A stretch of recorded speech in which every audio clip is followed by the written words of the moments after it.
You are now tuned in to the News You Can Use podcast. I am your host with the most, Big Surf God, and we got my boy in the building, D Class. What's the deal, man? What's good with you today, my G? Oh man, same old same, man. We got to get into some subjects. What you got going on today?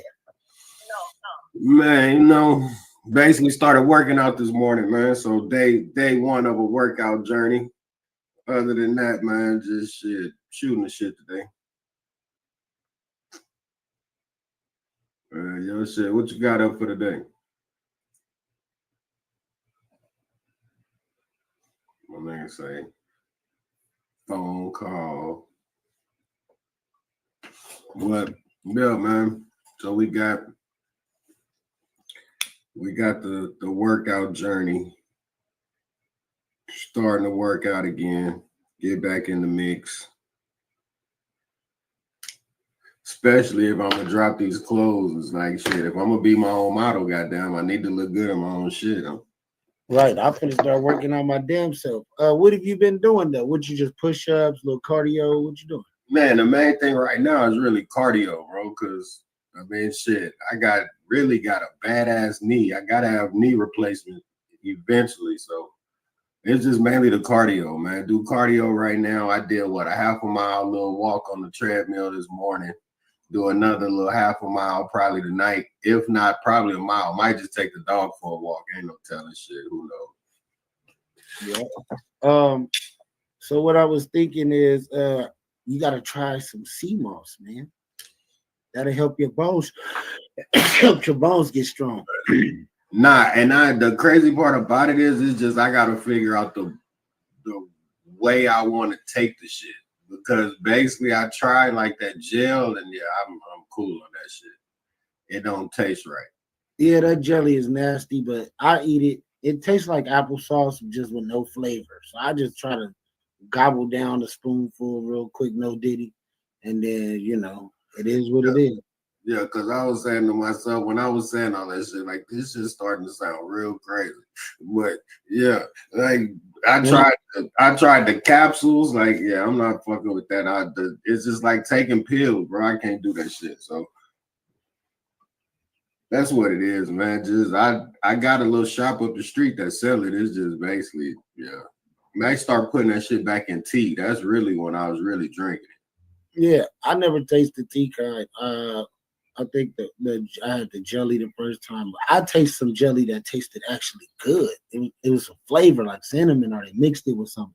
Yeah. They got pineapple. They got some mango and something else. But like I take the gel, and put it in the Tito and just mix it in there. So that way, yeah. But yeah, it's still that taste though, man.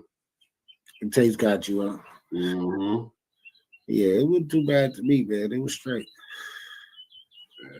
But yeah, man, this day one. So I think tomorrow I might actually record the workout. Start getting it, putting it out there, man. People watching that. Yep. You title it good. We'll come up with a title for it. And come up with a goal set of how much weight you want to lose and how much time. And then knock that shit out and do the day-to-day on YouTube and TikTok on your journey. And you know what I'm saying? Yeah. I think the last time I weighed myself, I was at like 280. Yeah, about 275, 280. Okay. Yeah. All right, man. Let's get into it, man. Let's get, as we say, cracking. So I'm just gonna scroll down my timeline on the tube, and we're just gonna see what the fuck we find and just drop our opinions on. Ha! Starting at the top, Reggie White Jr. replies to Keefe D. Tupac lawyer, ABC News. Good luck. So, have we talked about this yet? Probably not. Probably to an extent, but not this, because that's my first time hearing this one. You know what? I should have been talking about this the whole time because I've been had my opinion about certain things, But because it's a like a touchy situation with like see, I'm not gonna like investigate cases and shit like that on the internet. That's just not what I'm gonna do. But on my time, when I'm just watching YouTube, other people are investigating these cases. But you grew up in listening and hearing different things anyway. All what I'm hearing right now is probably the most sense because Russell Poole has said this a minute ago, and he had created a little movie or documentary, low key, and he ended up dead at the police station. You get what I'm saying? So when that happened, and then they came out with the Greg Caton dude, and I just felt like he cover up. He came to cover up everything. Yeah, that don't surprise me. There's a lot of that shit going on in the world right now. Right.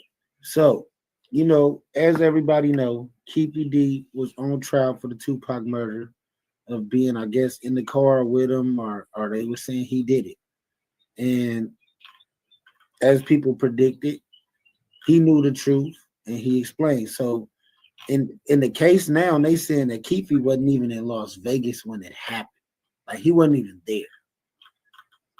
Then they're coming out with the story that it was an inside job done by the head of security. I heard that one before. So now they postpone the whole case, and they're gonna restart it, I think, next year. And now private investigators are involved in this, that, and this. And we about to find out the truth. Like the truth is gonna prevail for sure from this situation because nobody wants to go down because they took some money or because they had a relationship with somebody. Most people, you know, sad to say, especially at late age, as Keefe D and, you know, Reggie and all them. Right. You want to go down for that shit, man. Yeah, I mean to be sitting down, be having to sit down, you know what I'm saying, locked up type shit too. It's like, come on, bro. Like that's worse He was an older man living a good life. They like these was older dudes that was broke. They didn't retire from the game and everything. Right. But yeah. All because they was on the internet talking too much. What they say, sometimes the old people ain't got no place on the internet. If you don't know what the hell you doing, man, look, hey, sometimes you gotta leave this shit to the young people. On the internet talking too much and you know, talk themselves into, you know, you sitting on the internet defending yourself all the time. Eventually you start to look guilty, you start not to say the same stories. Like it just start not to add up and motherfuckers catch you in your lives. Yeah, but that's where I say, like, the fact that motherfuckers ain't, like, you ain't supposed to be on there, like, you should know, bro. Like, it's people that has nothing but time to sit here and break down every story. So if you get on here, give somebody a story for 3 days, they gonna take every second of that shit and dissect it to where they done probably made 15 different videos off of your 3 days worth of videos. Yeah, content, man, is crazy, ain't it? Like, yo, man, like that's one thing, man, you realize, like, when you start dealing with the internet, is like all it take, man, is you could get somebody an hour worth of you just randomly talking and it could flip into so many different things. Yeah, they flip it. But then that's content though. And you know that's what build content. And then like our conversations, for instance, if anyone took and tried to flip or say anything on us, it's like, bro, these are random conversations. If anybody go back and watch this, they're gonna see that these are random conversations. Like it's not like, and then we don't get on here talking about certain stories. Like, okay, we got the Ray J story. We got a couple stories that if somebody wanted to pull up Them stories is gonna be the same stories every time they're told. Facts, because I can tell you for a fact, the Ray J story is a fact. I don't give a damn. If you was in California during that time, you've heard this story. Oh, have you heard the new? Oh, speaking of Ray. So, hold on one second. Yeah, but yeah, man. So yeah, we be on here, man, with just random conversation, bro. Like we don't have no script of what we finna be talking about or who, and yeah, man, we ain't got time to be figuring out these cases for the cops. We just two people. we just two people that's chilling. Like we doing what y'all could be doing. Just get a camera and just have a conversation, man. Like, you know what I'm saying? We gonna get to the point to where, I mean, we want to do interviews. So hey, if you want any interviews, something like that, we got 2 different podcasts that can promote you. So you know what I'm saying? But other than that, man, y'all here during the brainstorming process of all of this. So you know, like they say, man, we showing you what podcasts don't want to show you, the behind the scenes shit. Because when the shit get popping, then you be like, damn, I remember when these niggas was in the room on the camera. Yep. That's how it started. Yes, sir. So look, man, let's get to it. Your boy Ray J, man, he pissed off Suge Knight, and Suge Knight exposed him, talking about he was hanging out with Danny Boy, and you know that him and Young Buck and a couple other people was doing some things with Danny Boy when they, you know, back in the day. You know what I'm saying? Wasn't he the one that talked about the booty gang or the booty bandits or whatever in the fuck they were back in the day? Like, wasn't he the one that came up with that shit? That was crazy when he said that, though. That nigga said, I'm gonna have my booty goons. See what I'm saying? So I do it come to that extent, bro, where it's like, come on, man. Hey, we gotta redo that. We gotta redo that skit, bro. That shit was hilarious, bro. I don't know about that. We gotta redo that skit. Like, we gotta relive these moments, bro. That shit was crazy. Like, I don't know. The fact you tell somebody that, I mean, you got some truth too. Like, you hang with these people that's really legitly on this type shit. Now, they might be some real deal gangsters. Who knows? Right? But how you put booty and goon in the same sentence? Like, how that? It might die. Man, look, what they say is 2025, bro. I don't put nothing past nothing. It might be a legit gang out here that's really on that type of time. Like he said they own that type of time. I don't know. Like I don't put nothing past nothing these days, bro. That's why I stay my ass in the house. Like I ain't got time to figure it out. If a nigga told you some shit like that, man, how do you even respond to that kind of shit? I'm gone. Like he said, I'm out of here. This is not the place for me. Like this is not the environment I need to put myself in. If we even need to acknowledge that we have these type of friends, like it's not that serious, bro. You gonna call who on me? You gonna call? Like, think of like you finna call them. You want me to sit right here and wait for these people to come to the? Come on, man. Nigga, I ain't waiting for no booty goons. Nigga, I'm out of here, nigga. Yeah, I ain't even about to, nigga. We ain't about to have this type of that shit embarrassing whether you win or lose. You lose, you just, oh man, you fucked. Yeah, literally. Literally. Like they goons, but they there for that booty. So that's some different type of shit. It's like, you nigga, I'm like, who a part of the game? That's what I wanted to know. Like, nigga, who all down with that shit, nigga? I don't want to know, bro. Nigga, that's a cold crew right there. You gotta watch out for them niggas. They nigga. See the nigga with the nigga. The BG, if he a BG, nigga, he with that booty going. I don't know about all that, but all right, we gotta move on. But that was you really did hit a note there though. So I wanted to ask, like, when you knew him back then, did you sense that?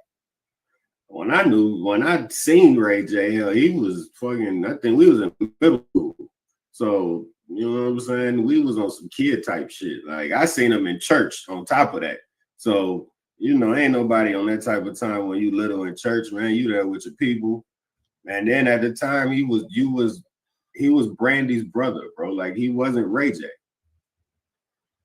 Okay, yeah. Because Brandy was popping, but then nobody really know who Ray J was at that time. Well, did Brandy go to the church too? She was there too. That's why him and my homeboy got into it, because my homeboy got nervous because Brandy was there. And he was on her side with the collection plate, and then she passed it to him, and he got nervous and dropped it. Man, so when he dropped the plate, you know, Ray J kind of chuckled, and he wasn't for that. Like, you not finna play me. So yeah, they was about to go at it. That day was crazy, bro. That was a wild day. I'd never forget that day. That is crazy. At church. At the church, bro. And then it was like that was just the start of like a whole line of events to where like the church just broke out into like fights, bro, just randomly throughout the day. Like it was wild. Oh man. The squabbling in that church, man. So he dropped the collection plate. How you drop the collection plate, man? I mean, you nervous, bro. You know you gonna think about this. Really think about it. You in middle school. So just say you 6th grade and you look up and then bam, there's somebody that's popping. Like she on TV, she singing all kind of whatever. And you like, all right, bet. He just got nervous. That's what I'm gonna give him the benefit of a doubt of. Like he was just nervous. Like it's Brandy. Like he might have wanted to say something, but then Brandy, fine. She is fine. Yeah, because you got she was finer than with wine. Yeah, like this. That was baby Whitney Houston. You feel me? That's what I'm saying. So it's like you think about this when she first popped off. So she was out there. All right, let's get into it, man. Pop up at the church, like, yeah. All right. Lupe, Talk Some, Crip Mac, Adam 22, Leonard Plug. Shout out Crip Mac, man. Free to do. Right. Can't wait, man. I think Crip Mac get out at the end of the year. That's gonna be dope to see. You know, free Crip Mac. Free 4 extras. Shout out Lupe. Damn, he locked up too? I think so. I'm not sure. Suge Knight apologizes to Jermaine Dupri for slapping him over Bow Wow. So Suge Knight did slap the shit out of Jermaine Dupri back in the day. Hey, somebody was telling the story about they was at some awards show and Suge Knight had a table set up by the entrance and everybody was just walking in and giving Suge money and jewelry and taking their chains off, all kind of shit, telling, you know, thank you, Suge and shit. And I'm just like, Suge was a nigga, man. Yeah. If that's a legit story, that's crazy. Yeah, Suge, man. Let's hear a little bit about this. Suge used to be on these niggas' neck, man. That's wild.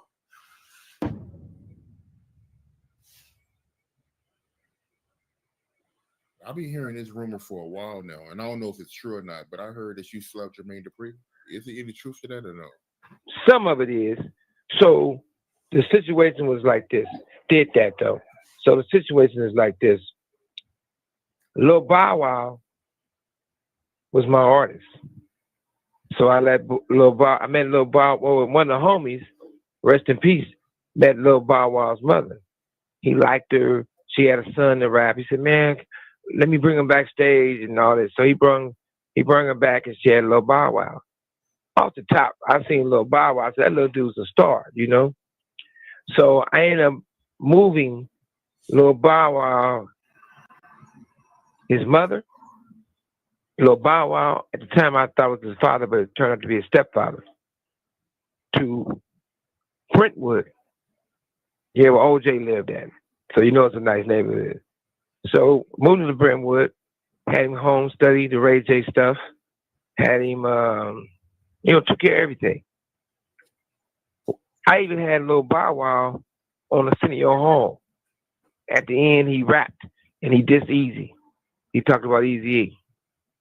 Anyway, nevertheless, when I went to prison, This call and your telephone number will be monitored and recorded.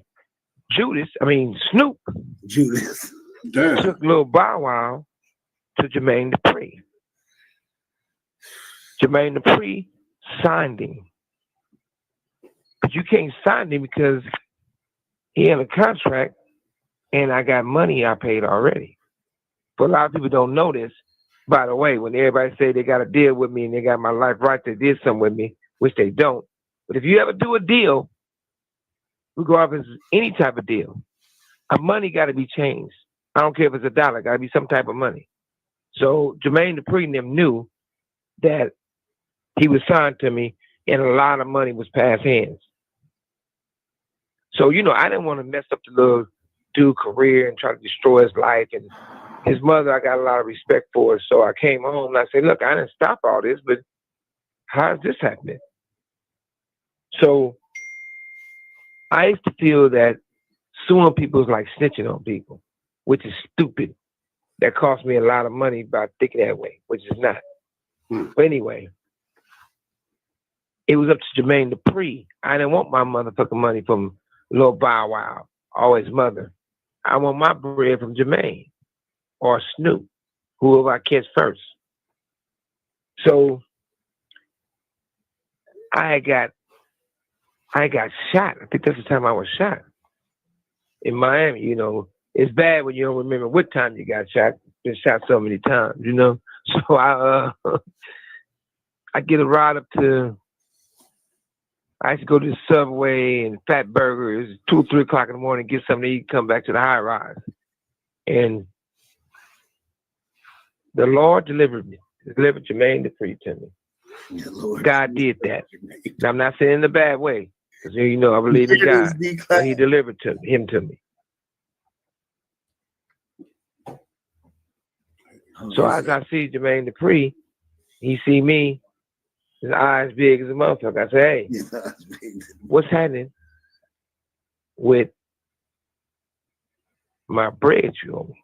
The little Bow Wow, he signed to me. Still is. So he started getting around the bush. I said, man, I'm going to tell you one more time. What's bracket?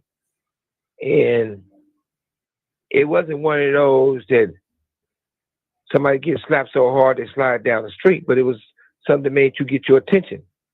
But Jermaine Dupri is one of the smartest little motherfuckers around. He called Joe Jackson and put it on speaker. And he tells Joe Jackson, help. Sugar's right in front of me, mad. And Joe didn't know he was on speaker. And Joe, man, I know Sugar. Big Sugar's a friend of mine. I said, what's up, Mr. Jackson? He started laughing. He started talking. And then Jermaine Dupri was like, Suge about to get me. Joe was like, no, man, me and Suge go way back. Suge, give me your word right now that you're not going to beat the shit out of Jermaine Dupri.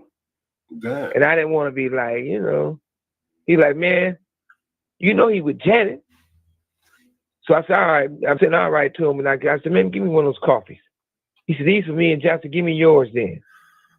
So I told Jermaine Dupri, I'm not going to beat him up. I had him, get on his knees, and I opened one of the cups of coffee and poured it on top of him. And I could hear Joe Jackson shouting. The phone fell on the ground. It was still on. I had to pick the phone up. And Joe like, man, what are you doing to me? You gave me your word. I said, man, I only shared some hot coffee with him or something. I said, but you know what, Joe? I'm out of here, Mr. Jackson. Never talked about it. Never mentioned it. Never played games about it. And, I shouldn't have did that to Jermaine Dupri. Even though he cut though and did something scandalous, I got to leave the little people alone, man. That ain't right. Shit. Jermaine, Ray J Crew, they all the same height.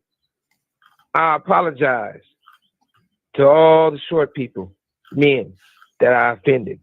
And I didn't do it many times. I want you guys. I never apologize to anybody. But I'm gonna apologize to the short people, the men, Ray J, Jermaine Dupri, and your little, y'all little crew. Hope my apology is accepted.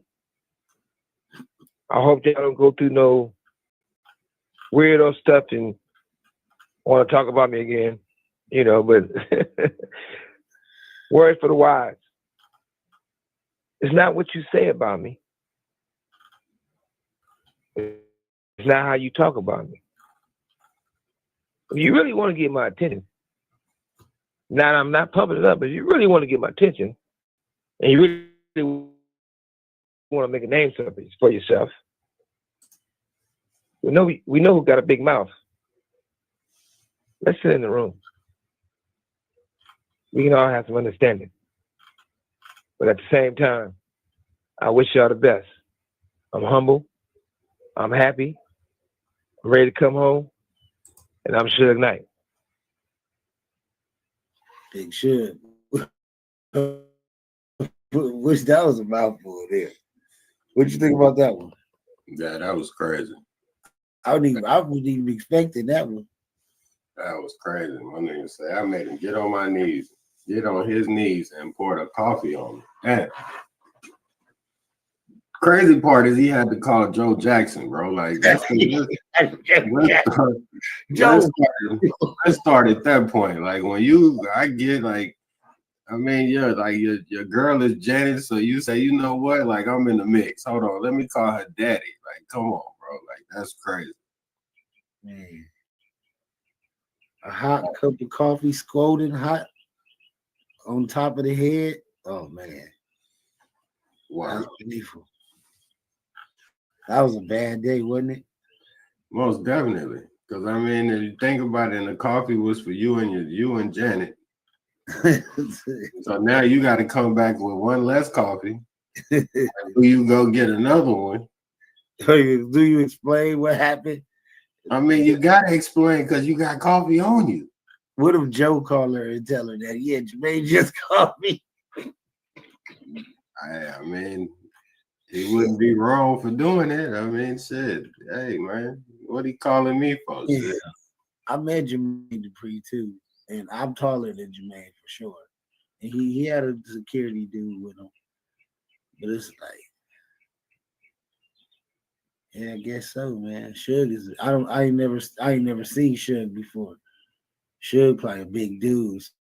So he just was like,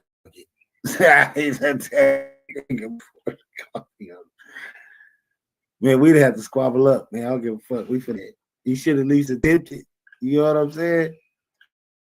D-Class?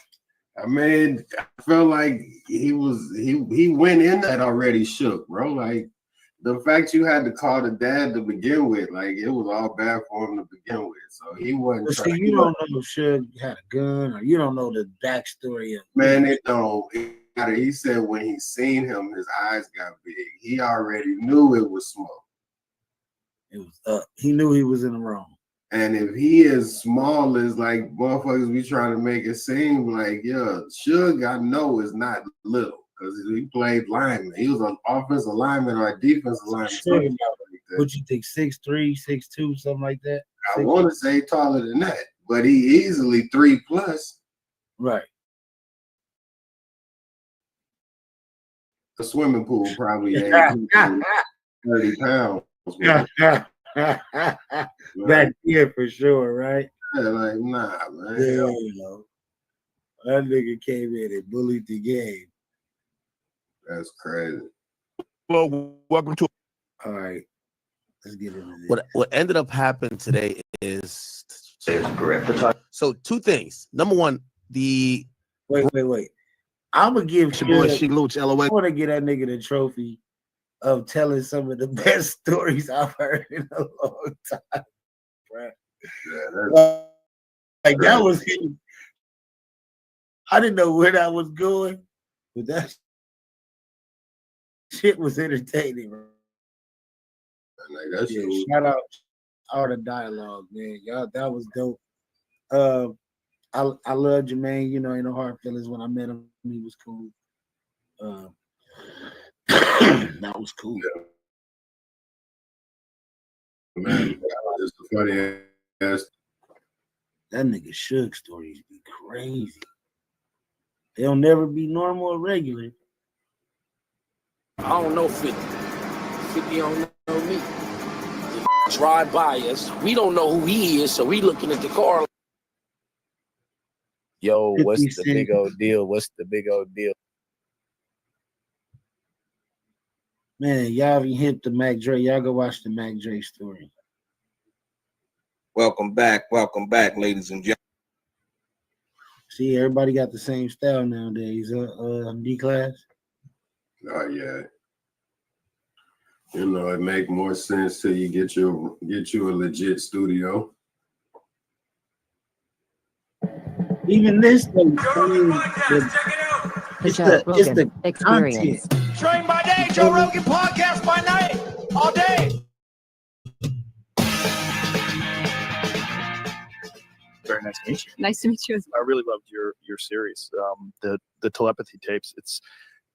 Joe shit is dope. I can say I've never watched any episodes of his podcast. Man, you gotta check out Joe Rogan. You got some interesting shit.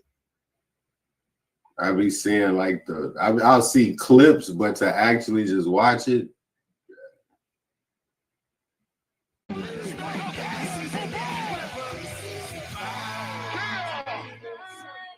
Wait. Time. There was, from our understanding at this time, a fourth individual who fell and did suffer injury, who was part of medical staff due to the fall, but not struck by the discharged firearm. And additionally, there were UPMC officers that responded right away to try to alleviate the harm that occurred. And in fact, this individual, Diogenes Archangel Ortiz, did discharge his firearm at UPMC officers. He did hold individuals hostage.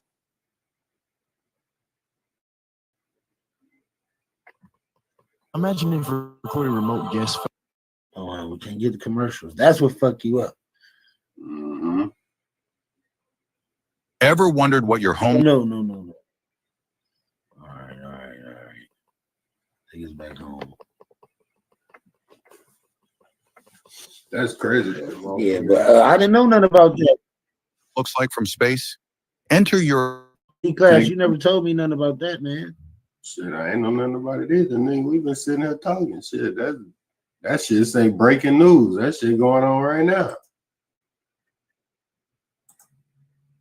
This nigga that went up in the hospital and shot the hospital up, huh? Well, let's see.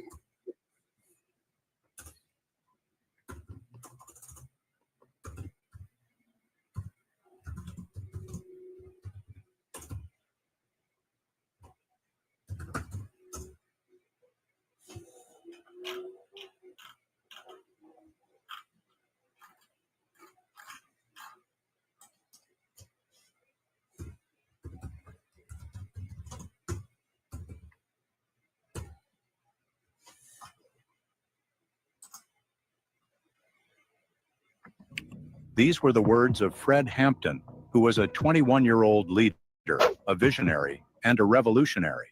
A man whose voice shook the foundations of American power, so much so that the United States government decided he had to die. This is not a conspiracy theory. This is a hidden part of history. History, as we know, is written by the victors.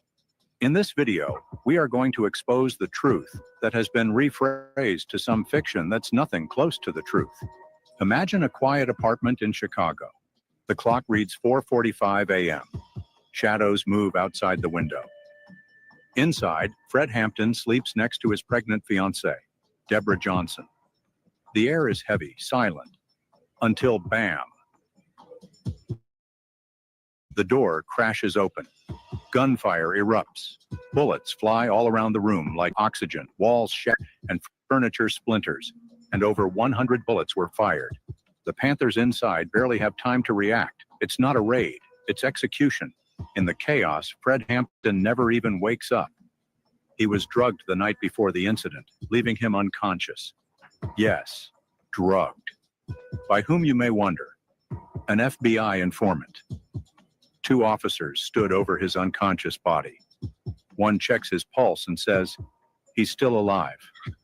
The other officer raises his gun, releases another bullet, and utters, "He's good and dead now." That's exactly what happened on a fateful day. Here's the question: why would the United States government, one of the most powerful entities in the world, be afraid of a 21-year-old black man from Chicago? What made Fred Hampton such a big threat that he had to be eliminated? Was it because he was violent? Was it because he was leading riots? Not. Fred Hampton's real crime was that he was doing something far more dangerous in the eyes of the U.S. government. He was uniting black people together. Think about this. What if black people, white people, Latinos, and poor people of all backgrounds suddenly stopped fighting each other and started fighting together against the system that is keeping them down? That's exactly what Fred Hampton was doing. We're not going to fight capitalism with black capitalism. We're going to fight capitalism with socialism. He spoke of real change, not just for black people, but for all oppressed people. He organized free breakfast programs for children while the government let them starve. He created free health clinics while hospitals refused to serve the poor. He formed the Rainbow Coalition. It was a multiracial movement of Black Panthers, white Appalachian activists, Latino street groups, and anyone who was willing to stand against oppression. And that's what made him a threat. The government was not afraid of black men with guns, rather they were afraid of black men with power. Black men who could think, organize, educate, and unite. Let's be clear, this was not just a police raid gone wrong type of situation. This was a state-sanctioned murder. The FBI, the Chicago Police Department, and the United States government conspired to silence Fred Hampton forever.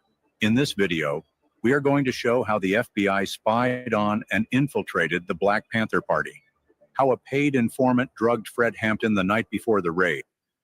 So, shouldn't we be able to get some type of like the families of people from the Black Panthers? Shouldn't they get some type of reparations or something? Y'all that took away people's family, killed people because they for freedom of speech. That's crazy. I mean, okay, let's look at it this way. If you do that, then basically anybody that will basically go to the military and they die and they're part of the military, wouldn't they get some kind of reparation too, some kind of way? Yeah, they should. Because all they give you is what, a flag and what? That's it? Yeah. I mean, yeah, that's all you give you is a flag. Yeah.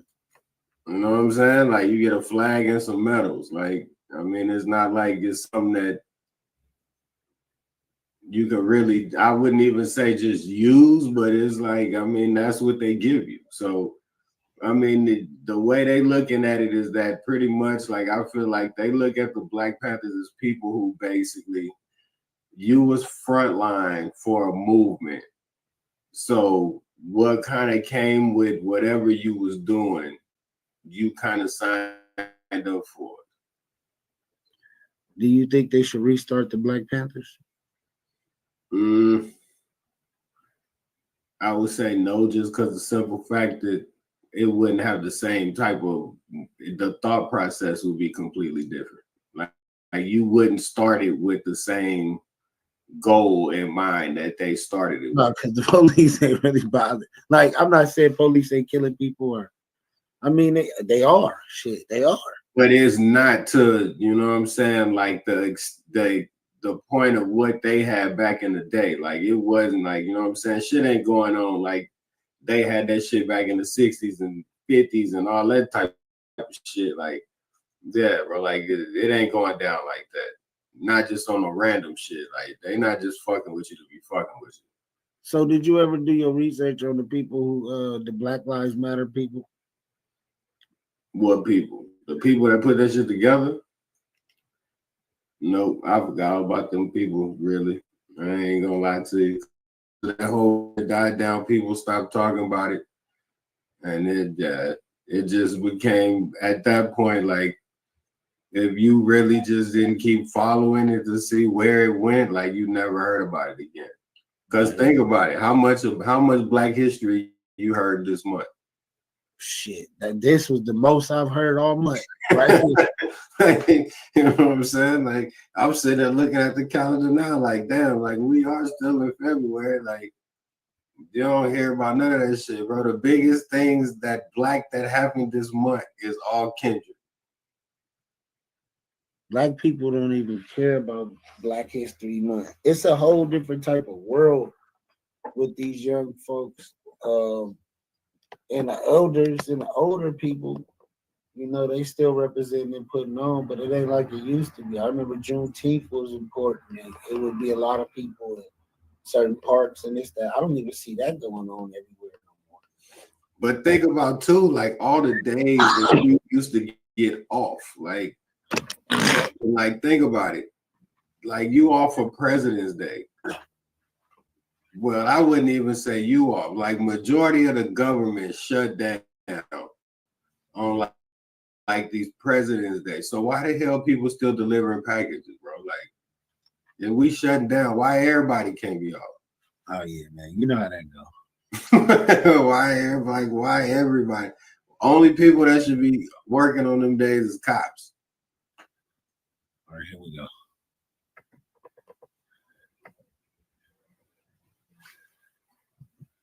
Can you hear it? Nah. I don't hear that shit either.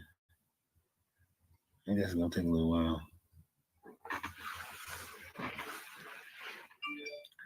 What's going on with 4X?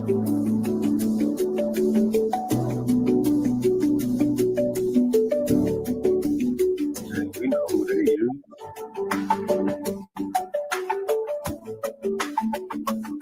Shout out Nina Boy, but he got that long intro like us. I don't feel like waiting. We got to start using something else. We have a shorter intro, man.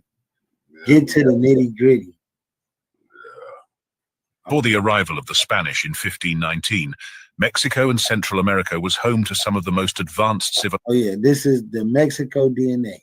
Before the arrival of the Spanish in 1519, Mexico and Central America was home to some of the most advanced civilizations in the world, including the Maya, Aztec, Zapotec, and Mixtec peoples. These civilizations built great cities that amazed the Spanish, developed sophisticated writing and calendrical systems, and engaged in extensive trade networks. However, the Spanish conquest, led by the infamous conquistador Hernán Cortés, in a dramatic transformation of the region. The collision of these two civilizations, indigenous Mesoamerican societies and European imperial ambition, resulted in the creation of modern Latino identity, a blending of indigenous and Spanish bloodlines. Colonization brought not only a new language, religion, and customs, but also a reshaping of political and social structures, often at the expense of indigenous autonomy. The conquest nearly wiped out these native groups, but indigenous cultures proved remarkably resilient, influencing everything from language and cuisine to spirituality and artistic traditions. Today, Mexican and Central American ancestry tells the story of survival, adaptation, and fusion, where the echoes of the past remain visible in its people, traditions, and landscapes. Understanding Latino heritage means looking beyond the simplistic narrative of conquest and seeing the endurance of indigenous cultures, the impact of European colonial rule, and the ongoing struggle to define identity in a country shaped by both resistance and integration. Now let us take a deep dive into the unique genetics of this population. Mexico's and Central America's ancestry is a complex and deeply interwoven tapestry of indigenous heritage and Spanish colonization, creating a unique cultural and genetic legacy. However, despite centuries of migration and mixing, some Native American groups in Mexico have remained relatively isolated from other indigenous groups. These groups have preserved distinct genetic lineages, languages, and cultural practices. The Tarahumara, or Raramuri, who inhabit the remote yeah. That's my boy was starting to get crucial into that DNA. That's one of them when you go to these different countries on these cruises, man, y'all need to tap in with the tour guides, bro. Like, don't just go for the alcohol, man. Like, you got to go and tap into these cities, man. All right. Young LA in tears about his career, viral honey bun day, and whatever else. Man, he looking a little crazy, man. What happened to Young LA? That's ultimate faith on that football field when your life lies in the hands of another man. No, that's facts. I learned to trust my brother. I learned how to goddamn trust my brother. Yeah. The sideline is my friend, that corner. Yeah. I ain't worrying about that. Huh? Yeah. Quarterback. Yeah. Come on. Talk to him. My brother supposed to have my back. Facts. What I'm worried about? Come on now. I'm ready to do Deion something. Come on now, for real. For real. Come on, that's facts of life right there. That's facts of life right there. So let me ask you, young Grand Hustle. Were you part of Grand Hustle? Like, was that something that, of course, you were affiliated with, or was that just for the original remix and kind of putting on right there? That was my claim to fame. Grand Hustle was my claim to fame, brother. Yeah. I mean, who could you ever went to? At that time, I signed with Grand Hustle. Who else was bigger for a kid with a dream? For a kid dreaming in Atlanta, at that point, if you got with the king of the South, you were legitimate. You was everything. You was almost equal to the king. That's how much that stamp meant back then. In that era, it couldn't have went to nobody else. T.I. had it on lock, and he chose me. Well, actually, Young Dro chose me. Yeah. Anybody ever compare your flow to T.I.'s? I feel like I got the best bar for bar flow in hip hop. Yeah, let's go. And if you don't believe him, please go do your research. Please go do your research. Who did you get comparisons to coming up? Like there's always E40, and Cameron. Oh yeah, nah. Those are two legends to fall behind. Hey man, I ain't did my workout today. Boom. Oh, hit him.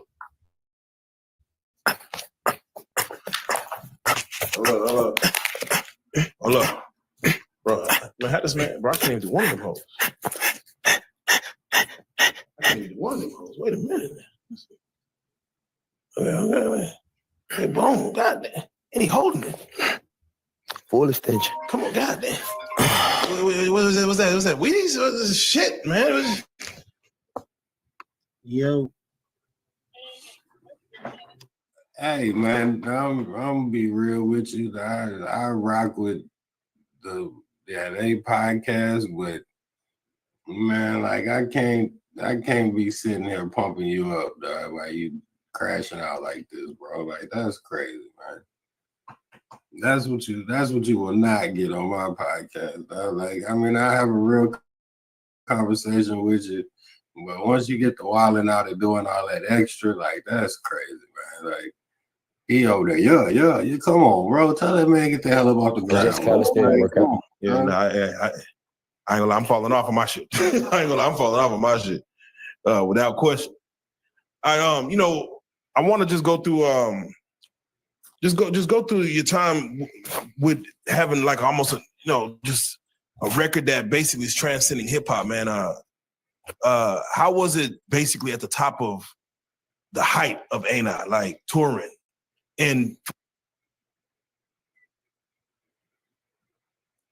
And for those that don't,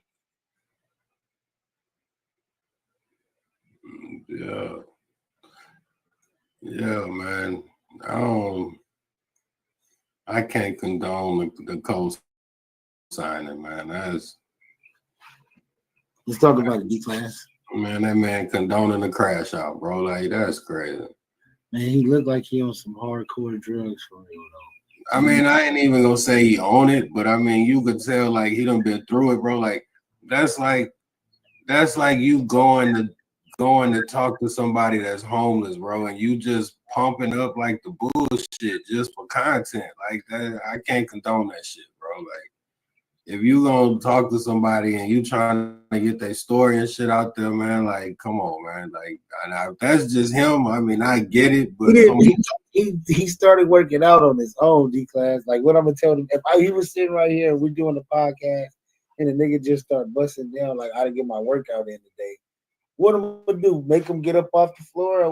I'm like, dude, come on. It ain't even to make him get up off the floor, my nigga, but to sit there and be like, yeah, like, nigga, I'm not finna co-sign you doing push-ups right now, my Do nigga. you think he should have edited that out the video?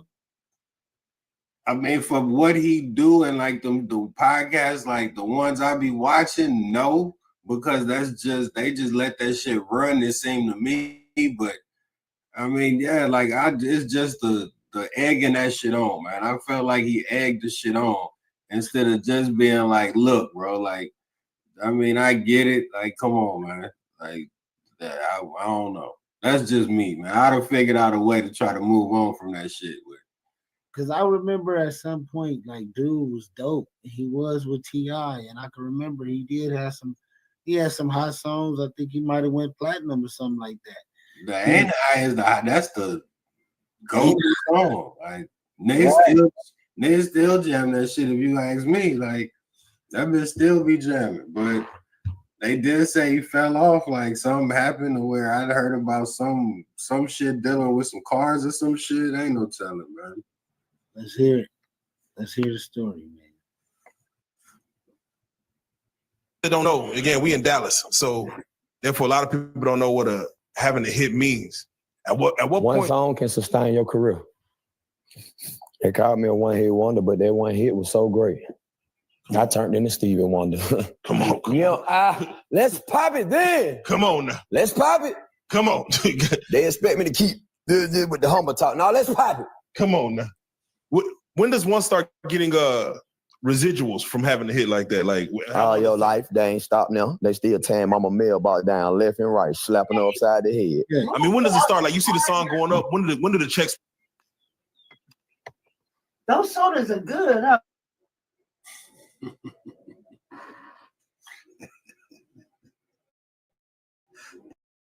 When do the checks start coming in? Like how many months? They don't come right then. Yeah, how long it take? It take a second. About a 90-day process. Okay, then finally that first one. Hey, how was that first one for you? That one big one? Well, I would get 100,000.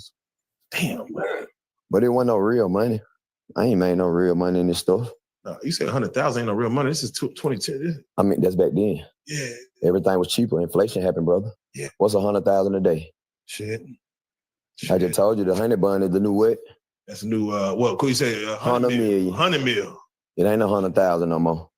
I done switched that lingo, boy. Nah, for real. For real. So for back then, to touch 100,000 back then, what was that like for young LA? I mean, for me being a kid with nothing, it was everything. When I touched my first 30K, it was everything. What does one go buy first? Nothing. Keep hustling. Go give it to mom and tell her put it in the trunk. Nah, that's real. That's real. You didn't want for nothing. You didn't want that new piece, that new. I'm not in the jury, brother. I mean, this watch I got on, brother. This I'm playing. It got a black diamond face. Yeah. But it got sentimental value. Like everything on me, brother, is sentimental. Everything I have on is sentimental to me. Yeah. It's a childhood dream shoe. Nigga rob you, go upside your knucklehead for these back in the day. Nah, facts. Goddamn it, facts. You the ones I think will whoa. In the A, man, you niggas step on nigga J's, bro. I don't know why that's like a death sentence, bro. I don't know why. But for that purpose. We idolizing the shoe and not the worth. Just the design. Just as damn. But not what it took to make the shoe. Somebody lost their life making this shoe, pumping and producing it. Hard nights and couldn't go home to their family. Nah, come on, man. Just to create these. Come on. I think if we just saw how the shoes were made, we'll have a lot more we wouldn't put so much reverence on them if we just seen. Let me ask you about young Dro. What did Polo Dro? Yeah, what did Dro see in you early on? Like, what did he see in you? What pep talk did he give you? What was y'all relationship early on when he first brought you into the fold? You're gonna get me out of the projects and get me some money. Was it just because he had sympathy for the situation, or he actually saw the I think talent? he probably just had sympathy in the situation. Cause the talent ain't near what it is now. Come on. I told my brother, man, I accept the challenge. Yeah. And I'm gonna tell him again, Young Dro, I accept the challenge, brother. It ain't nothing like a a father on the son with his a father on the court with his son, like Brian and Brandon. Come on. That's a celebration of life, man. Come on. I want to celebrate Dro. I don't want to hurt Dro. Yeah. I want to love on Polo. Because first he loved on me. What do you think, young It could have been me. Yeah. Remember that song now? It could have been me. Lord, why wasn't it me? I seen a blind man. He had nowhere to sleep. I seen a young boy. I seen blood out in the streets. Hey. I seen a wise man. Who knew that wise man would be me? It could have been me. Lord, why did you choose me? Hey. Oh man, come on. Speaking on it, when it comes to having such success, when does the devil come play? Like, is that every day? It seems like it's just an even kill. You just stay even kill because everything is even and equal. So if everything is equal, you know if it's good, what's equal to good? At the back. The yin and the yang. It's all a push and a pull, brother. But how long are you willing to pull? Can you do 20 pull-ups, Chinese style, monkey bar style? Goddamn no. Hell no. Can you pull up on the bar and do bicycle kicks? Like Liu Kang from Mortal Kombat. Come on. What was your motivation back then? Was your mom, your... My Auntie Joe. It wasn't never my mama motivating me. Okay, yeah. Whooping me. Whooping the spit at me. Yeah. Hit me upside the head with a vase, breaking a broom on my back. I mean, was you bad or shit? I was riding the bike to Zaytoven. I was going to the studio. Of course I smoothed on the bike to go over there. I'm trying to rap. Damn. You just didn't like what I was doing. You said you spoke into that first. You spoke death into me. That's probably why death is with me now. Oh. Your Auntie Joe, but death is with everyone. Nah, hey, without question. Your Auntie Joe, what was her role in your life? You were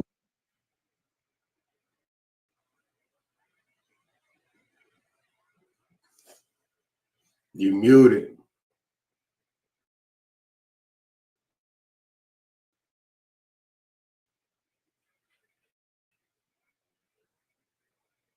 So catch me up on crashing out, man. Like basically his mama ain't rock with him. She ain't believe in him. She didn't wish death on him. So that's why he say a lot of people and shit pretty much dying around him now. I mean, yeah, man, like I don't know, man. Like just this pie, like this is a bad interview for him, bro. Like just and we ain't even halfway through, but it's like, man, I felt like it whatever the purpose of him doing the interview was, like if you was trying to celebrate something, like it was a way for you to celebrate, be able to get his story out and then not feel like a complete crash out mission. You know what I'm saying? Like, yeah, this shit went left real quick. Yeah, let's watch it.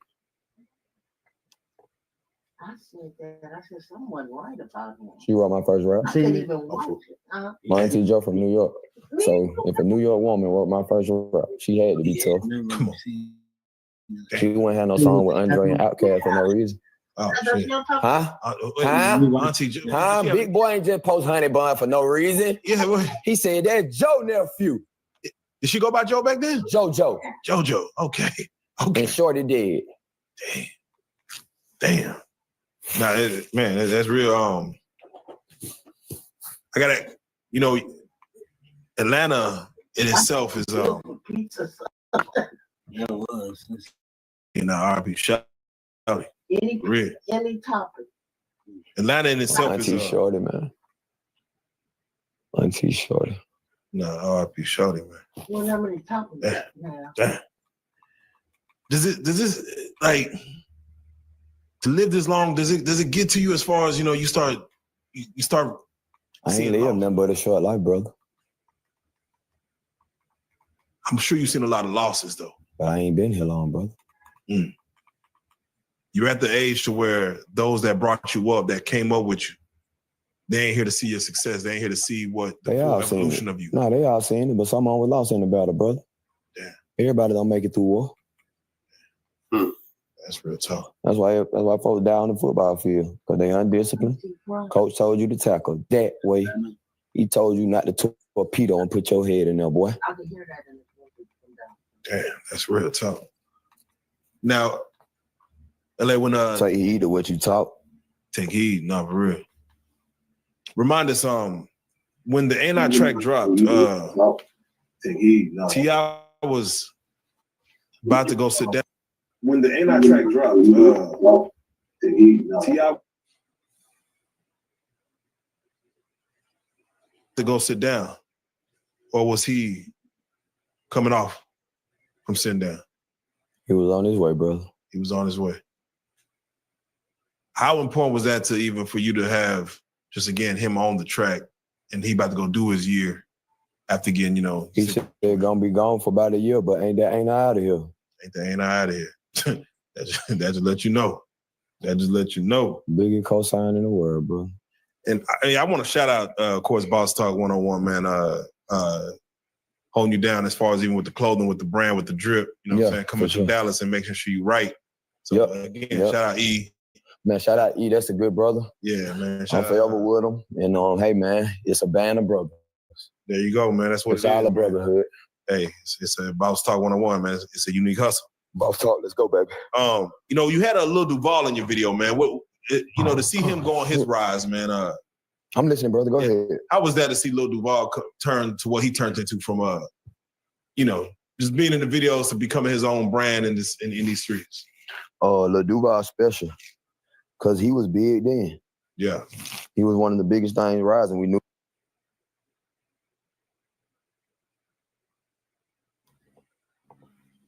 What is that? be working on shit around here all the time. We got all kinds. But yeah, man, that's crazy. Shorty Red died. Nah, I think he's talking about Shorty Low. Yeah, Shorty Low, man. Yeah. A lot of people rock with Shorty Low, bro. Yeah. Like the beef he had with T.I. Street beef, bro. Like just something random, man. But it played out where everybody dropped the song that was rocking. So, man. R.I.P. Shorty Low, man. I ain't gonna lie, Young LA was like before Future. Like, bro had it. He had the flow for sure. Yeah, I mean, his music was cool. Like during that time, he was hot. But I mean, to be talking about your bars was better than Cameron, and I don't know about all that. That might be a little bit too far, but I mean, of course, you're supposed to say that about yourself. I mean, I feel at the end of the day. Fact. All right, you want to jump back into it or move on? I mean, what else we got? Cause that's sad, bro. Like they could have, I don't know, man. That podcast, they down bad for that interview, bro. They could have made him look a little bit better. All right, man. Free big hit, man. Let's get into this. Why they ain't giving us no sound?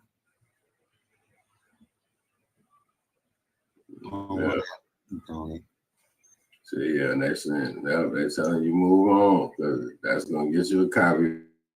Right there. Let's hope it ain't got no commercial on it.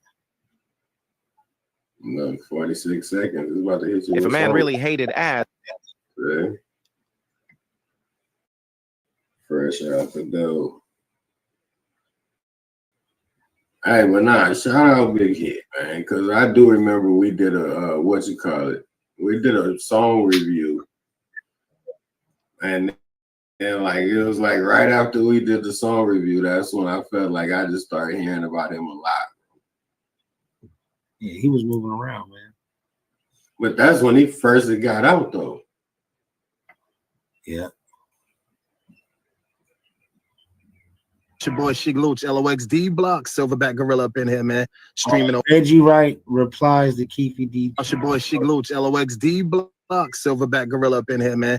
Streaming over 1 million viewers and listeners and all that. Indiscretion TV, Valentino #1, Tupac channel, streaming over 2 million viewers and listeners, man. That's crazy. Y'all rocking on over. Now, Reggie Wright Jr. denied that allegation and told ABC in a phone interview, "Good luck finding someone saying that. That's credible. It's heartbreaking they keep dragging in my name. I didn't have anything to do with that. One of the worst days of my life when I heard that happened. Responsible." Now, Reggie Wright Jr. denied that allegation and told ABC in a phone interview, "Good luck finding someone saying that. That's credible. It's heartbreaking they keep dragging in my name." Suge Knight's trial. So Suge had been arrested in Los Angeles, and I started getting phone calls from Reggie Wright to appear as a witness for Suge. I want some of this. So I don't really know. So I don't know how damaging or how helpful you could be. That's why we're trying to find out if you can be helpful or if you're damaging. I need to call him. I gave a statement to Metro.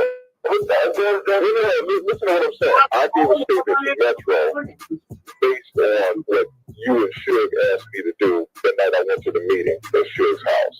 Okay? About the chain getting snatched. Well, I'm already feeling bad. Now, to go in there and then say something different than that, that's going to jeopardize a lot. Surgery there. Okay, this stuff is already on record.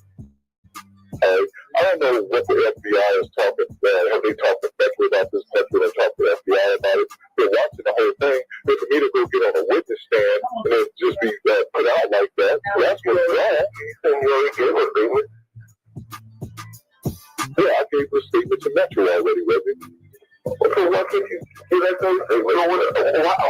David Killer. That's all I'm asking you to do. Is tell them what you told them.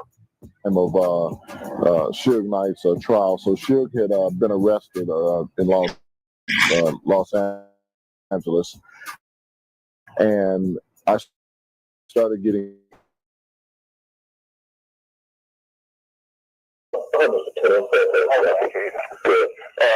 Mr. Ken, I want to. So what went down? All I heard was a lot of mumbling, and I started jamming the beat. Really, like what's going on? Yeah, man, it's crazy right here. We got to get into this. And then I mean, like for me personally, like for me to listen to somebody reply, like yeah, I would have to go all the way back and figure out what he replied to. And I'm like, man, do we not? So is he the killer? Like, can we put this as a solved case and can we move on from the Tupac thing now, or are we still talking about it? Because what's the deal? I'm confused. Man, it's all coming out, and I'm thinking, I'm hearing, okay, Tupac was stable in the hospital.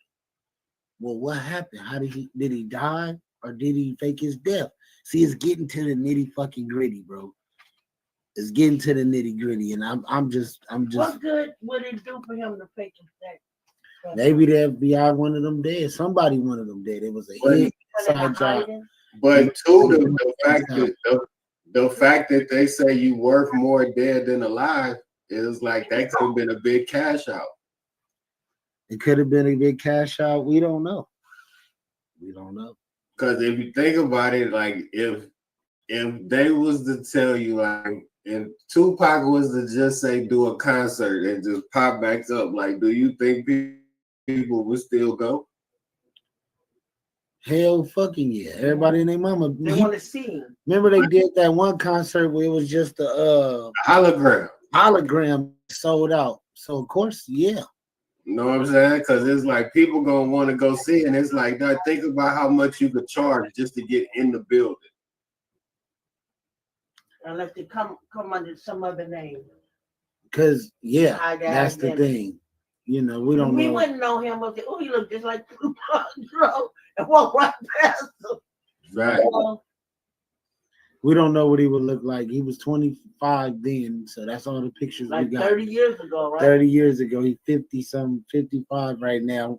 We wouldn't know what he would look like at this point. Hey, because it's like, okay, would he have did some skincare products and still look the same? Would he look all he like? had to do is grow his hair and grow a beard, and we lost. That's what I'm saying. I'd imagine that if he might be walking right among us, With some living in somewhere. dreads. Facts.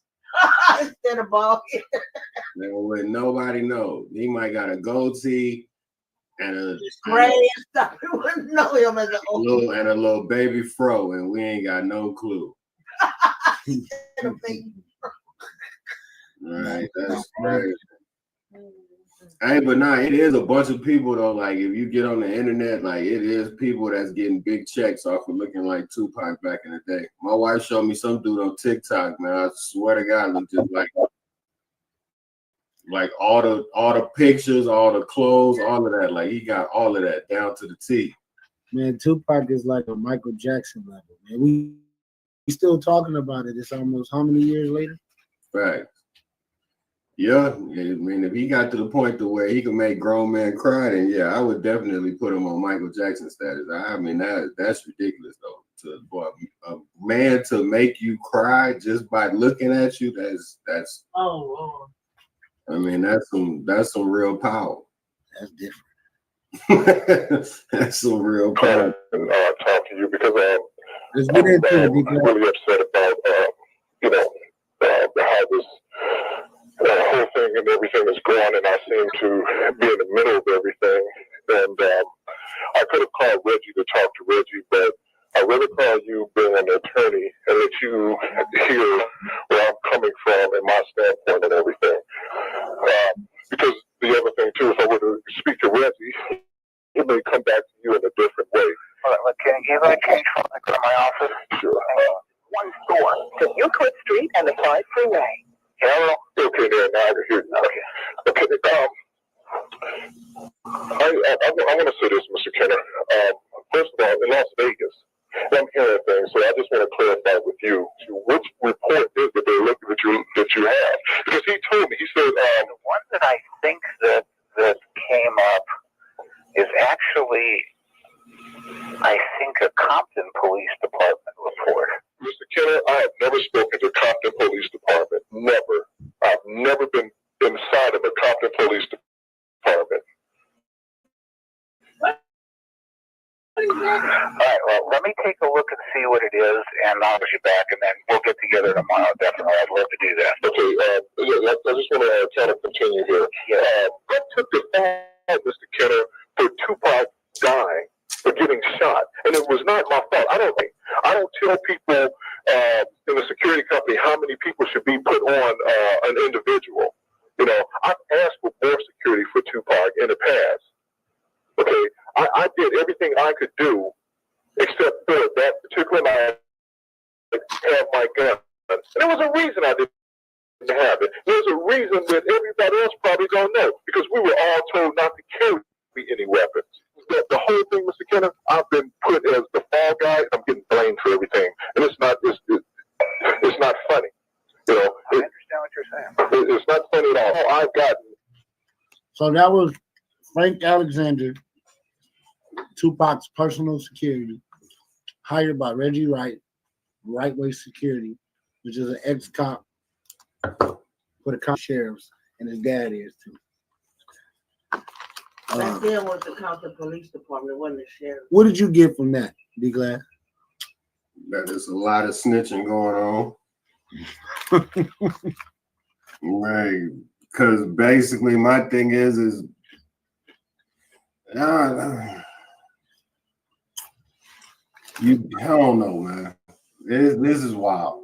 Like, I don't know, man. Come on, come with it. You're finna come with the theory. Go hit me with it. Man, like, this shit is crazy, bro. Like, so you on here, so is he what is he apologizing for? What is he responding to? Like, I'm confused. So what is the real response to? Because, like, he just was talking about being a fall guy. And it's like, what? I'm confused, man. How you putting yourself in this? Because is another person not the person that's guilty? Look, he was about to come out with a book and tell it all. Who, the person that was just talking right now? He ended up getting killed.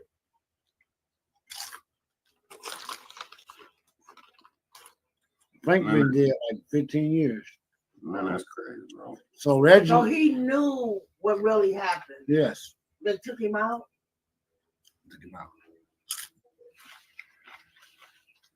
Do you think Reggie had something to do with Reggie White? Or you don't know? Well, nobody would know. The person that did it. Let's just say Frank was a healthy big dude. He looked like he had no health problems. Say that. How did he die? I really know. Who knows? They let them people. I've never heard that story though. How Frank died. So I'm happy Frank. I'm gonna look that part up though. And he was personal. Why wasn't he winning when he was with Suge that night? He was. Well, So- he was in that next car behind him, huh? So what they blaming him about is why didn't you have your gun on you to shoot back or whatever, or to make sure? Like I don't know. Oh. But yeah, but okay, I get that part because he did say that basically the dude told him that not to bring no guns. But okay, if you telling security not to bring no gun, why the hell do I have security? Right. How am I securing anybody if I don't have my weapon on? Right. Obviously, not too many people had a gun, or nobody had a gun, because the people got away. Mm-hmm. Well, yeah, because everybody was told not to bring a gun.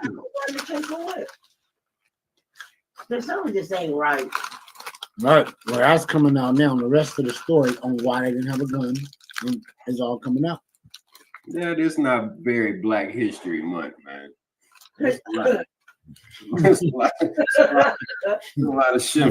Like niggas snaking each other. Huh? Yeah, there's a lot of shim and negativity going on in this story, man.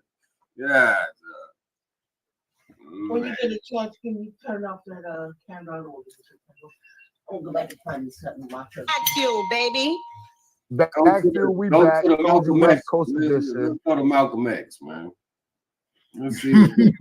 I don't think that any Muslim practices hatred toward anyone. We have businesses around the country that are patronized by whites, and we have many businesses here in Chicago, and our customers are white as well as our own kind. And a white person can go into any of these places of business, and he'll have to admit that he is treated with more respect, and he finds more dignity there than he will find among the so-called Negroes who profess to be teaching love for everyone. You've twice you referred to the Negroes, the so-called Negroes. You find some fault with this description, Yes. Mr. Muhammad teaches us that Negro is a term that was applied to us during slavery by the slave master. And right today, it's a term that is used only to point out the descendant of slaves. It's never used for black people, period. Africans can come to this country. They aren't called Negroes. And if they are called Negroes, they resent it. So if Negro meant black, as we've been taught, it would be a term that would be applicable to or pliable to everyone.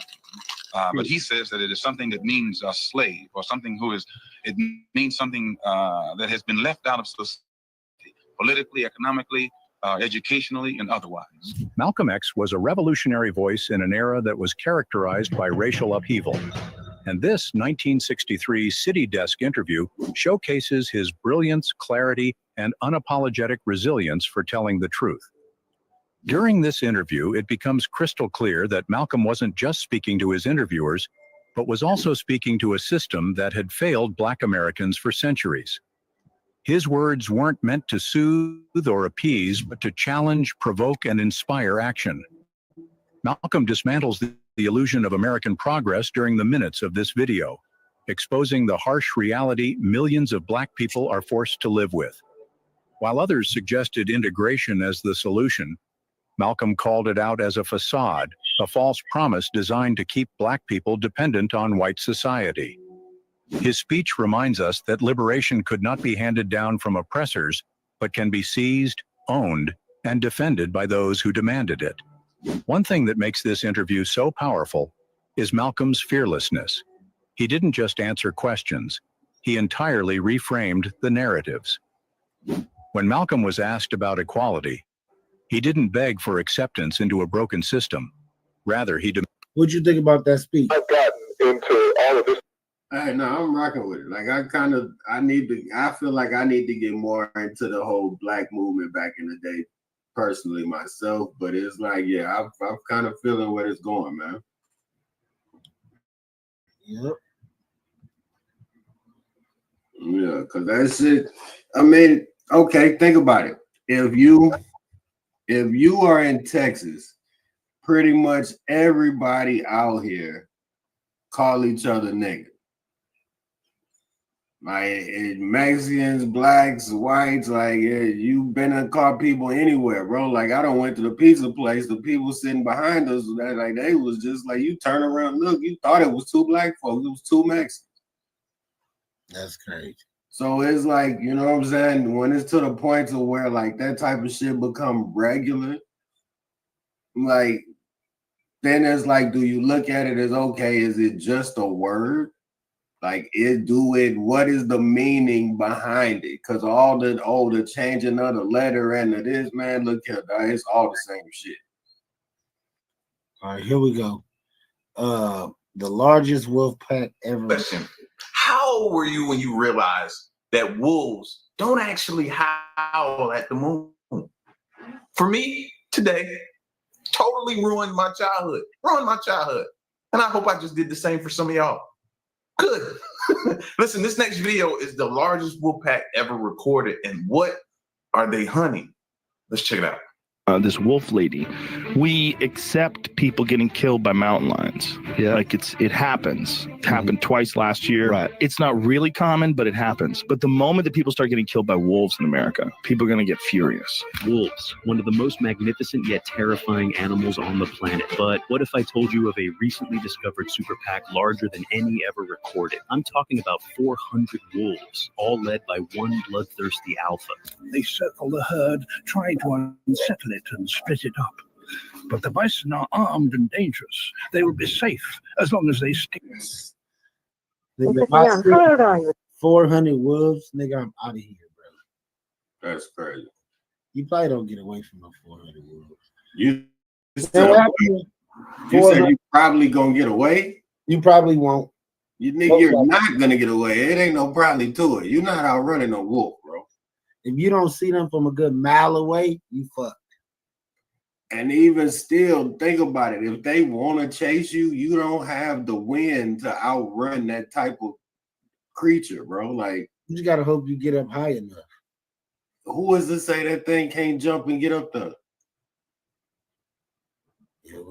You talking about something that's in the wild, bro. Like they able to adapt at some point. Like you're gonna have to be on some severe, like I'm finna get up this tree to the tip top to where, come on, man. A pack of wolves, you out of there. Ain't no way around that one.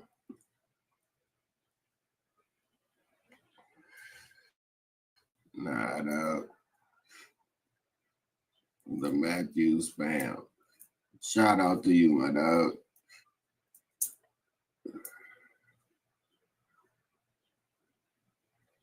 Yeah, man. Yeah, that's crazy. A pack of wolves. Would you have a wolf as a pet? Yeah, I definitely would have a wolf as a pet. What do you think about all this 50 Cent shit going on? 50 Cent versus Meech and all this shit. This shit crazy. We was about to get into that yesterday, huh? See, I don't know. That sounds like more snitching shit to me, huh? Everybody snitching. Why is everybody snitching, bro? It's 2025. They trying not to get rolled under that bus, bro. Like, yeah, you see these people, man. They looking for people to lock up, bro. Like, come on, man. What all they doing is they letting.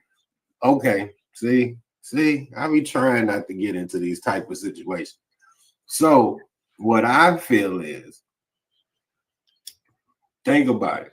So Trump is in office, right? Right. We got all of this stuff going on. You got the government, the federal shutdown. You got the change in the Gulf of Mexico. You got the roundup of the illegals and all of this. You got all this stuff going on.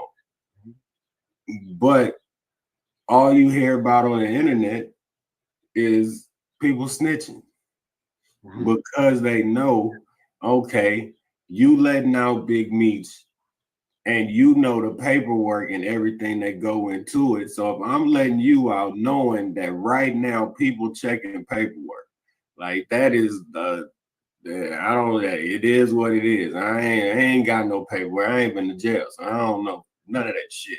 But it's like people checking that shit now to where that shit is like your ID, bro. Once you get out, like you gotta basically be on what you said you was on.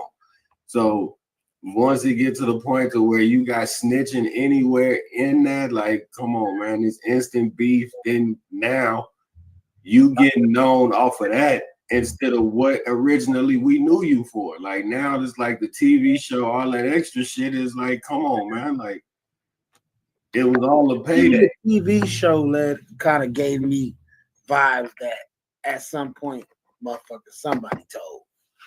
Motherfuckers was telling, B. Mickey was telling, this person was telling. At some point, dude, I mean, you know, he did go to jail and do a whole lot of time, but you know.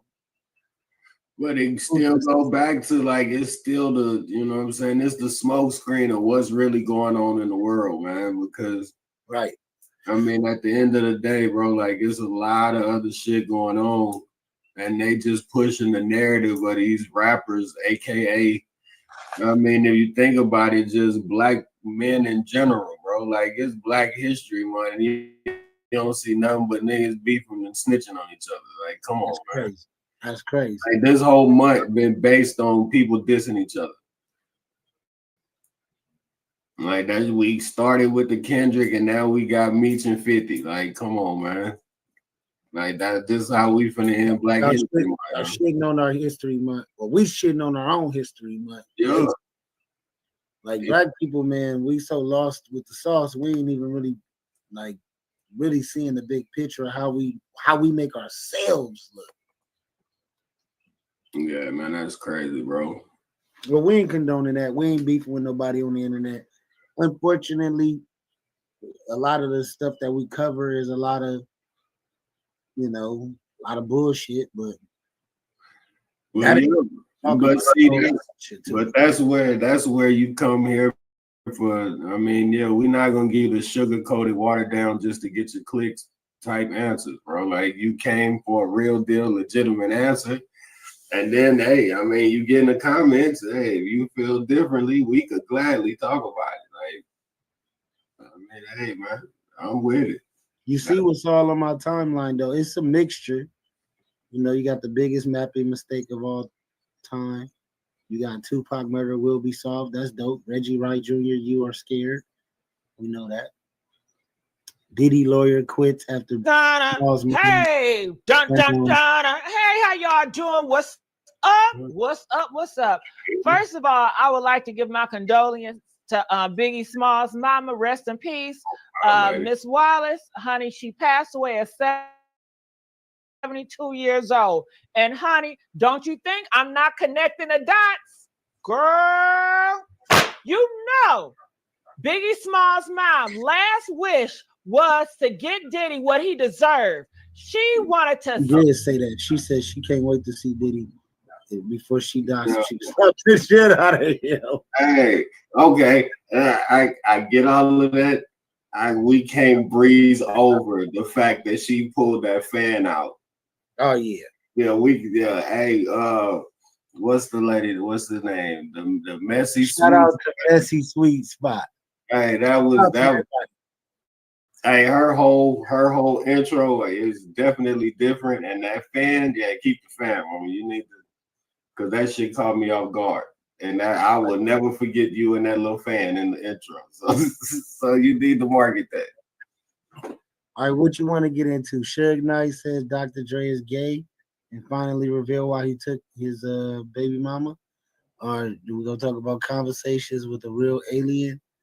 Ja Rule and Juvenile break down their Cash Money versus Murder Inc. rivalry. The biggest mapping mistake of all time, Tupac murder will be solved. Choke No Joke, shout out Choke No Joke. Area 51 classified cancer. Jim Carrey not wanting Hollywood, so Wayne's family put him on address, I guess. I don't know. Unseen Tupac studio recording. Let's get that. Shout out Pac. Black History Month. Right. This definitely can't get no copyright. I know that nobody on this shit. Man, they gonna tell you somebody got a penny in that shit somewhere. That's crazy. This could be the Somebody was licensed. Somebody licensed that. Yeah, Somebody licensed that shit. Somebody got a penny and all that shit. Ain't shit free, bro.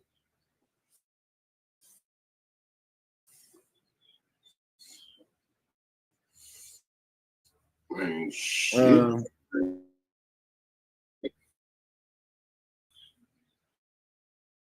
FBI Chiefs Day, bombshell agenda. Role is Darrell Williams. The same way I have always done so, ma'am, with the utmost fidelity to the Constitution and integrity to law enforcement. Government must allow those who are privileged to serve to execute their law enforcement duties fully, but at the same time, the American people deserve accountability inwards to government, to any of those who violate that sacred trust. And as you prepare to take this new role, what are the top areas of concern for you as we look at our national security? The top areas when it comes to national security, ma'am, have remained unchanged and the threat dynamic has increased. It's thwarting terrorist activities and terrorist attacks here and overseas against our citizens and our allies. And it also includes— All right, I got something to say. You tell me if I'm on to something. This Diddy shit is a lot deeper than what we think.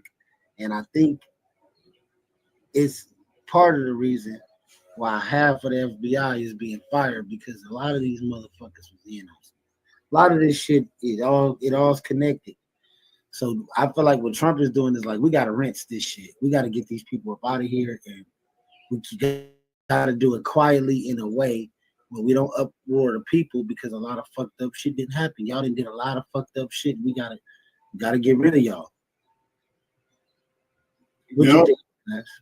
I can see that. That makes sense, because at the end of the day, too, like everybody basically been saying, a lot of these people that have been in these positions for long periods of time, like, you got to move around, bro. Like, there's no way somebody should be holding the same position for 10, 15 years, bro. Like, they get too comfortable, bro. They liable because all of these are y'all informants, and y'all was letting y'all informants do all kind of shit. And the people are starting to realize, well, like, what is y'all objective? Y'all allowing this person, because that's what Diddy gonna get in court to say. Yeah, I'm an FBI informant, and I've been allowed to do this shit for 30 years. Now we looking at the government like, damn, y'all condoning this shit. But see, that's the thing. This is when you get to what they say when the inmates start running the asylum. Like, at the end of the day, you have no more informants to where you get all the way to Diddy. Like, think about how many people would have been between where you are with him compared to where you would have started. You know what I'm saying? So the fact that all them people are out of the way now, to where now you at the head of whatever snake you was trying to put together, like, that's crazy, bro. Because a lot of them was dirty, nigga. It's a such thing as a dirty FBI agent. Dirty cops, we know there's plenty of them. Them motherfuckers was dirty, man. They're moving drugs, doing all kind of shit. If you an FBI agent, you got more access to the shit than anybody. You could help put the Diddy parties together. Just like the Reggie White Tupac situation. That all was an FBI cover up too. But they was putting it together though. But you just basically getting the whole blackmail and all of that. Like, that's where all of this come into play, man, because you just gaining evidence on people to use later on down the line. So all the politics and all of that, you could say, been watered down and then been tainted because people been had dirt. Like, who is to say that Hugh Hefner wasn't doing the same shit before Diddy? He's been doing it. It's been going down. The Diddy house is right next to Hugh Hefner. Like, they talking about the shit is they got tunnels and all kind of shit like that. It's like, come on, bro. Like, this shit could have been going down, but now just the fact that it's Diddy, we gonna really talk about it, because Hugh Hefner wouldn't have made that big of a deal.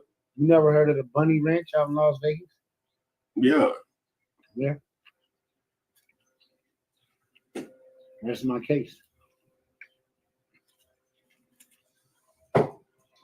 Yeah, so before the internet, we used to hear about human trafficking like a motherfucker. New York, Las Vegas, Certain places is known for that shit.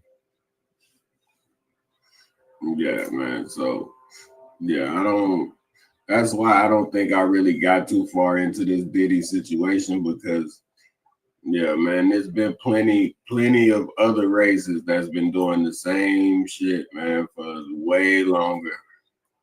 Diddy is just a fall guy, man. That ain't the head honcho of the whole situation. You know that. Nah, hell no. But that's why all these people falling off, bro. Because at the end of the day, if Diddy was as bad as these people say he was, it's like, come on, man. Like, listen to this.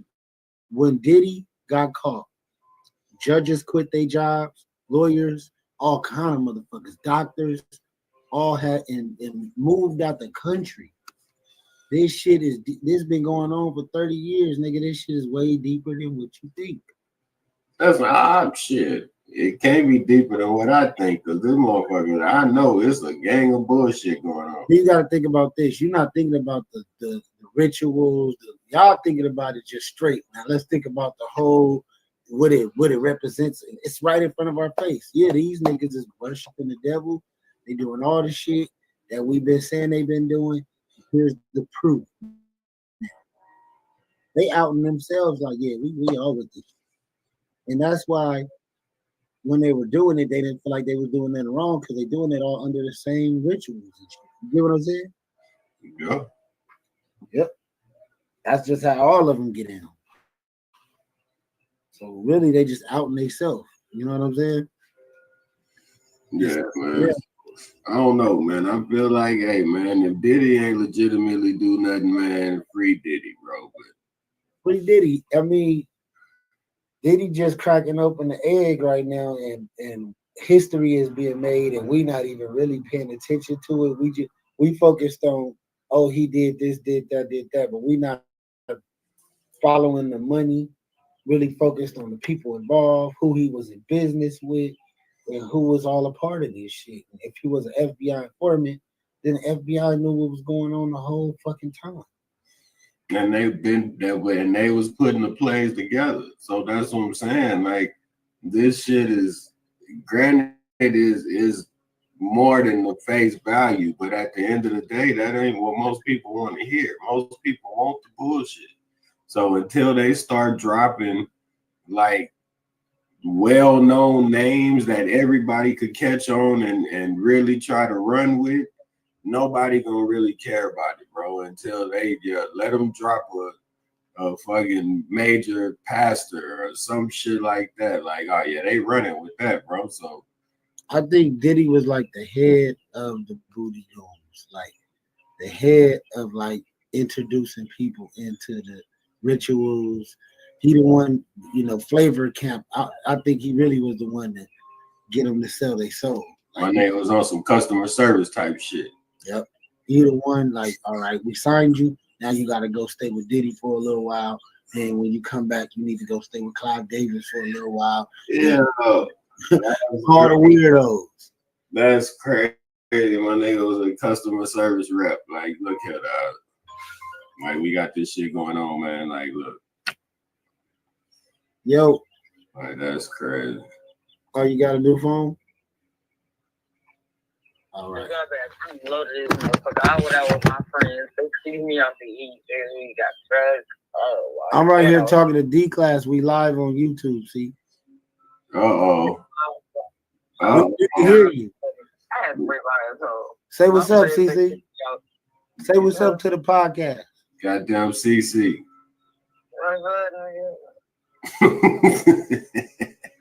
I just came back from eat. Oh my God, we went to the bar. We over here talking about Epstein Diddy files exposed. So, all right, let me bust it down. I'm gonna call you right back. So look, if they're exposing the files, this is that they knew the whole time what was going on with Epstein. They knew the whole time what was going on with Diddy. They knew it all been connected. Did you know that Epstein was the one that funded some of these movies we be watching, like Belly and all that shit? Yeah. I know. Yeah. A lot of these dudes, man, like a lot of these rich white people are tapped in, bro, for the scene to where they be funding a lot of these projects that we be watching. Facts. And that's how they be making their money. And then when people get pissed off, then that's when they want to try to put them out there as people that's been eating off the culture. But you needed him to even be a part of the culture. So a lot like Jay-Z shot videos on Epstein Island, like Big Pimpin' and all that. That was shot on Epstein Island, fool. With all them girls and shit. See, that's crazy. All that shit was going down, but back then, you know, they probably never would have thought it would be something called the internet and YouTube and Instagram, and we would have all these videos and shit to be able to look and say, damn, them bitches was a little young right there. And, nigga, you know, niggas is internet police and the fuck out of niggas old school videos and shit. Yeah, but see, I think they knew, or they had a mindset that like some type of shit was coming, but it was to the point to where they figured that it would have got wilder instead of just on some more conservative type shit. Cause think about it, bro. Back then, like they had the girls going wild, they had all that shit popping back then. Like you can't do that shit right now. No, it's more conservative on the internet, and then in the real world, it's crazy as shit when you walk out the door. Yeah, so it's like if you think about it, like I mean, they knew that shit was going on, man. Like you got people running around with 2, 3, 4, 5 wives right now. Like that wasn't heard of back then. How shocked do you think people really are about any of this shit? I don't think nobody really that shocked about it. Anybody that was around during the whole run of Bad Boy and all of that, they not shocked, bro. Like if you grew up in that time frame and we ain't had the internet, but you heard the stories, and it's like, yeah, you could decipher through some of the stories on what's bullshit and what might got some weight to it. You know what I'm waiting on Suge Knight to come out and say is, who was the artist or the people he was making drink pee? Man, I feel like that was said somewhere. I'm not sure. I still missed it. I know a lot of people talked about it and mentioned it, but I've never heard nobody say a name of the person that had to drink pee. Mm-hmm. See, that's why you wouldn't be able to tell me. You know, we know that name. It was some artist we know. He like, yeah, I used to suck nigga. You can make everybody pee in the bucket and make them drink it before he go on stage and perform type shit. I'm like, who the fuck was that? Yes, with piss breath. I heard all that one, but that'd be wild. I don't know. Shit. Was it Benny Boy? Was it Jodeci? Who was it? We gonna end up doing some research and figuring it out. Shit. That's what I want to find out. Who had to drink out the piss bucket? That's fucked up. Then you gotta go up there and sing all the bitches' face with pissy breath. Yeah. Oh, that's just horrible. Little pissy boy. Yeah, do a little research, D-Class, while we listen to the rest of this. Oh, man. Record. Any disagreement? I hear none. Senator Schmidt. Thank you, Mr. Chairman. It's good to see you, Mr. Patel. It's great to have your family here. I know they must be very proud. Now. I have to tell you, I saw up close and personal how politically weaponized the FBI had become. In my former job as Attorney General of Missouri, we brought the Missouri versus Biden lawsuit, which uncovered this vast censorship enterprise where the federal government coerced and colluded with some of the biggest companies in the history of the world to suppress speech. And not just that, actually to pre-bunk the Hunter Biden laptop story. The FBI had the laptop in November of 2019. They met with senior executives. Yoel Roth, who was the main guy at Twitter at the time, signed an affidavit saying they were talking specifically about the laptop. It could be Hunter Biden's, pre-bunking it, calling it a Russian hack and leak operation. They knew it was true. They knew it was his laptop. So the rot is deep, and the time for you is now. And I'm glad, because reform is needed. Senator Durbin referenced your book. I think it's a good, everyone should read the book. Because I want to ask you about some quotes that are in the book. Because a lot's been made of it. Usually just some of the endnotes, but the content of the book. Did you say in the book American justice must never be selective. If the law is applied unevenly, democracy crumbles. Did you say that? I did, Senator. When agencies like the FBI and the CIA prioritize politics over truth, the nation suffers. Did you say that? I sure did, Senator. Accountability isn't optional. Those who violate the public trust must face real consequences, regardless of their rank or title. Did you say that? I did, Senator. Okay. There's a lot more in there. I know that Senator Tillis has got the game of bingo. I'd like to play another game. Would you rather? Let's have at it, sir. Would you rather the FBI prosecute and persecute parents who voice legitimate concerns at school board meetings, or should it investigate domestic terrorists who commit school shootings and threaten the lives of American children? Absolutely investigate and prioritize the safety of our children and any actual and real domestic terrorists, as I've prosecuted in my past in the Obama Justice Department. Would you rather the FBI be weaponized by investigating presidential candidates, political opponents, spying on and wiretapping candidates' advisors, or should the FBI get back to its core mission and get politics out of the FBI? There should be no politics in the FBI, and having been a victim of the weaponization of law enforcement against me, I know what that feels like. And if I'm confirmed, I will make sure no American feels that sleight of hand ever again. Would you rather the FBI target traditional Catholics as extremists, or should the FBI focus on investigating actual threats posed to the American people by cartels pumping fentanyl into our communities through the southern border? Talk about it. 100,000 deaths due to fentanyl and drug overdoses in 1 year. I'd rather the FBI focus on that and save our children.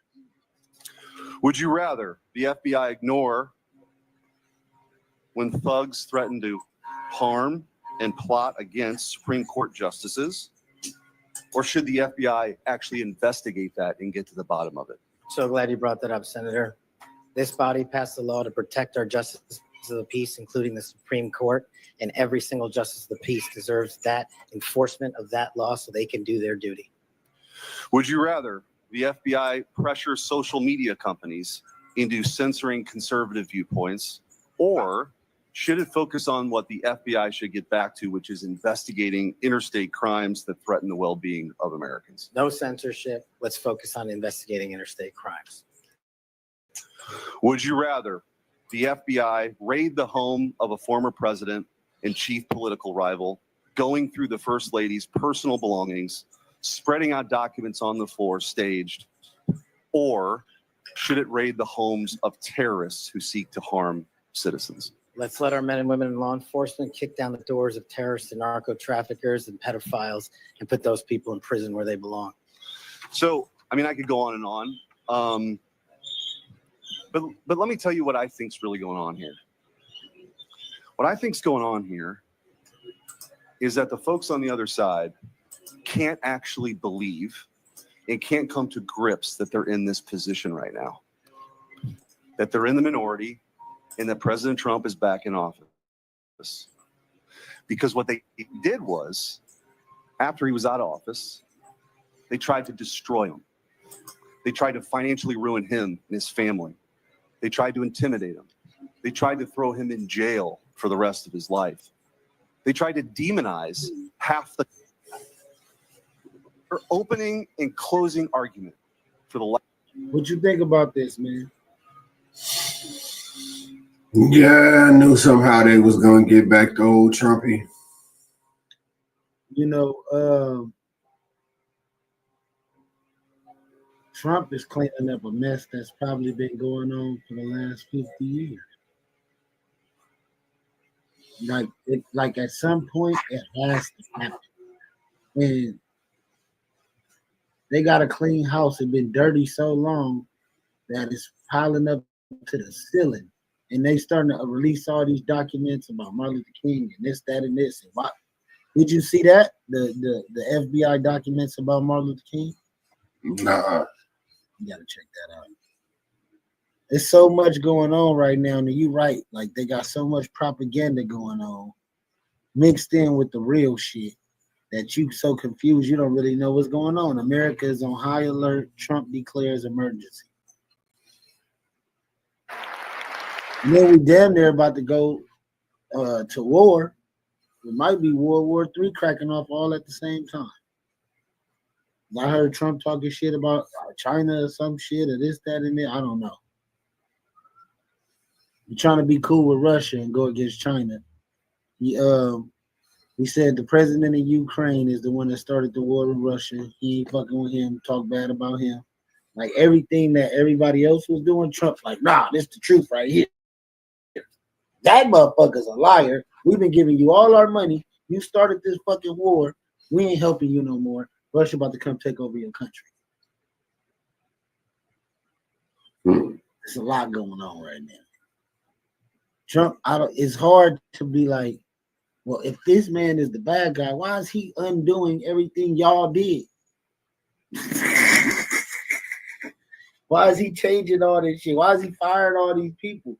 Obviously, all y'all motherfuckers is dirty. He don't trust none of y'all. He getting rid of all you motherfuckers. Niggas say y'all should have never let me back in office, nigga.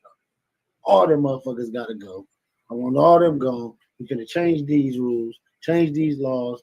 School board gotta change, and it's good. People think it's a bad thing that he's changing the school system. Needs to be changed. They teaching them the same shit me and you grew up learning. D-class? Same bullshit. Low key, like it ain't even the same. Like it's on some whole different shit. Cause like my son in the 9th grade now, and I know some of the shit he was telling me he was learning in junior high. It was like, bro, they was on some social media type shit. Like it wasn't even in a book, bro. Like they was learning about the Kardashians and random just social media type shit. So bullshit. Yeah, so it's like, come on, man. Like school do need to change. I mean, the whole grading aspect and all of that, like, and I mean, do that shit still even exist? Like, what's the whole report card situation? Like, do kids still go and be like, damn, report cards come out tomorrow? Like, I'm tripping. Like, what's going on, man? So here we go. National emergency. Eliminate the presence of all foreign gangs and criminal networks, bringing devastating crime to U.S. soil, including our cities and inner cities.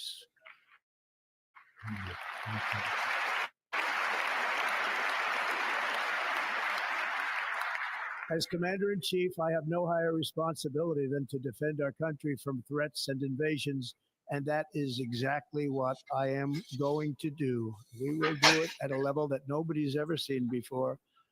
Next, I will direct all members of my cabinet to marshal the vast powers at their disposal to defeat what was record inflation and rapidly bring down costs and prices.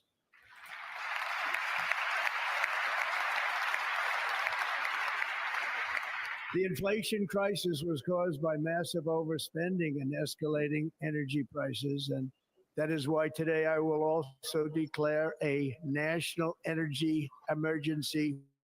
We will drill, baby, drill.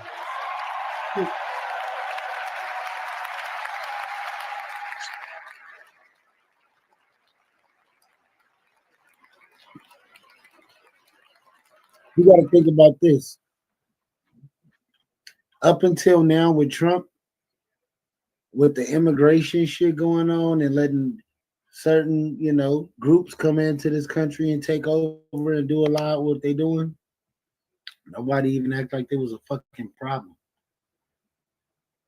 Like, I can't believe that law enforcement act like gangs was more of a problem than letting in a whole group of people who do like, get what I'm saying? Nah, that's, yeah. That's how you know it was like, y'all motherfuckers is working with these people.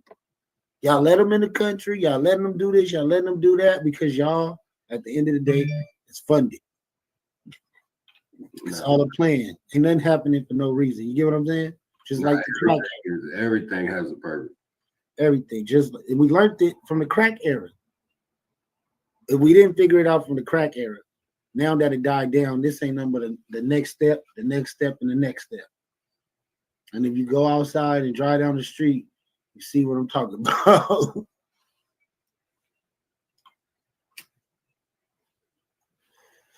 But yeah, let's get back into it. This is deep though. All this shit is Possible just connected. a few yeah. years ago. And thank you to the auto workers of our nation for your inspiring vote of confidence. When are they gonna release the Tupac FBI files? The overhaul of our trade system to protect American workers and families. Instead of taxing our citizens to enrich other countries, we will tariff and tax foreign countries to enrich our citizens. Right. That makes sense. Like Trump is undoing all the bullshit y'all been For this doing purpose, for years. we are establishing the External Revenue Service to collect all tariffs, duties, and revenues. It will be massive amounts of money pouring into our treasury coming from foreign sources. The American dream will soon be back and thriving like never before to restore confidence and effectiveness to our federal government. My administration will establish the brand new Department of Government Efficiency. That's right, Trump. That's right.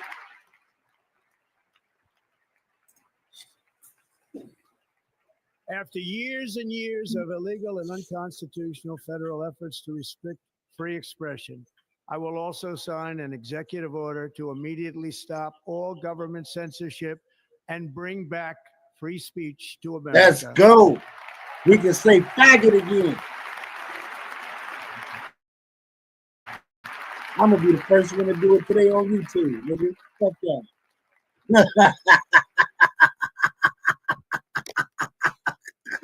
All right, I'm just, hey, look, man, I don't need the LGBT LMNOP community coming after me or pulling this video up years later talking about, look what he said, guys. Y'all said worse.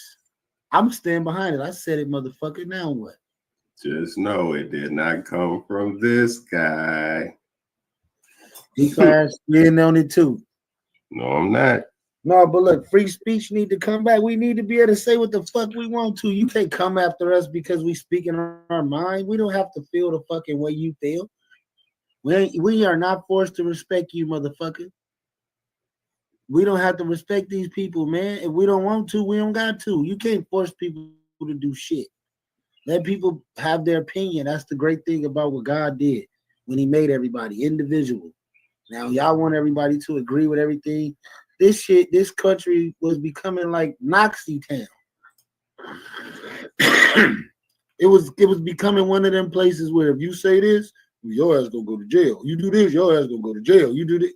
Like, that's the shit you hear about Russia and all that. We're not getting down like that.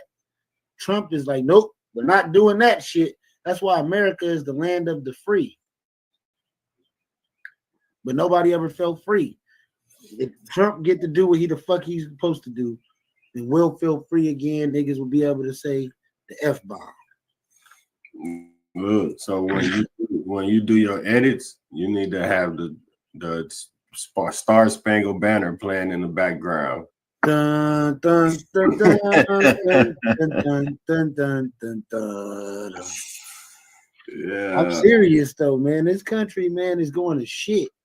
And if somebody don't save it, we all gonna be rolling around in electric cars and eating healthy and just doing all kind of yoga and gay shit. It's, you know, everybody gonna have on fingernail polish. You know, it's a lot of youngsters, man. I be seeing y'all with y'all fingernail polish on. I don't say nothing, but boy, I be laughing like a motherfucker myself. If y'all would have did that shit when me and D-Class grew up, you'd have got beat up every day at school. I don't know what's cool. Y'all letting there anything can slide now. It's like the devil is winning, it seems like. Yeah, boys will be girls, girls will be boys, and all that is okay. No, it's not. Surf God said no, it's not. I don't give a fuck. I'm not agreeing with that shit, and I don't care what you think. Not agreeing with it. Doesn't make me a bad person. Just make me a person that follows the Bible. Something you motherfuckers should do. You hear me? Y'all thinking this shit is cool. They helping y'all go to hell is what they helping you do. So go ahead. If you think you just gonna be forgiven for any and every little thing, Y'all ain't reading that shit right. Something ain't right. You can't kill 150 people and think you still gonna make it in heaven. I don't care what nobody say. That is true. Y'all got this shit fucked up. Well, yeah. Y'all act like y'all never read the First Testament. Remember the motherfucking 10 Commandments? Y'all don't believe in none of that shit. You hear me though? This shit, these kids is desensitized. The world is desensitized. Nobody believes in the 10 Commandments anymore. This country is turning into Nazi town, and Trump is trying to, undo it. And if they would have let Camilla win, man, we'd have been fucked.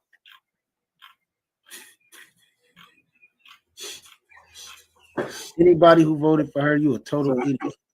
So wait a minute. So you feel like regardless, we was fucked regardless. Trump trying to undo it, but if she was in it, oh man. You don't think she would have tried to undo it? No, she was gonna crumble this country. She's a sellout. Remember, she said she put greens in a bathtub. Ain't nobody ever put greens on my crazy bitch. Nobody do that shit. My mama even was happy Trump won. She like most women, women gonna go women power, but women weren't really doing that. I seen a lot of mad women in the airport. Oh, we didn't win. I was in my mind happy to the motherfucker, and even my mom agreed with that. A woman should not run this damn country just for the simple fact that she has a period every month. She might get in a bad mood and kill everybody, or they just got certain ways about them. They don't know how to let shit go. Just you can't let men be men. It's men jobs, it's women jobs, it's just certain. I'm not saying it's a women can't do this or that. Women can do whatever she wants. But something she shouldn't want to do, like cut the grass, take out the trash. She shouldn't want to do none of that. If she wants to do it, she can. But if you got a man, then what the fuck are you outside digging up leaves, weeds, and shit for? Okay, so what? Like gardening or something. I don't know. So what would be considered a job that a woman could do that a man can't do? Do ballet. It wouldn't make sense for him to do. Ballet. I don't think men should try that. Yoga. I don't think niggas should be doing yoga. Yoga ain't shit with stretching. You can stretch all you want, just don't put on the pants and little tighty whities and all that. You know what So it's the pants. It's a lot to do with it.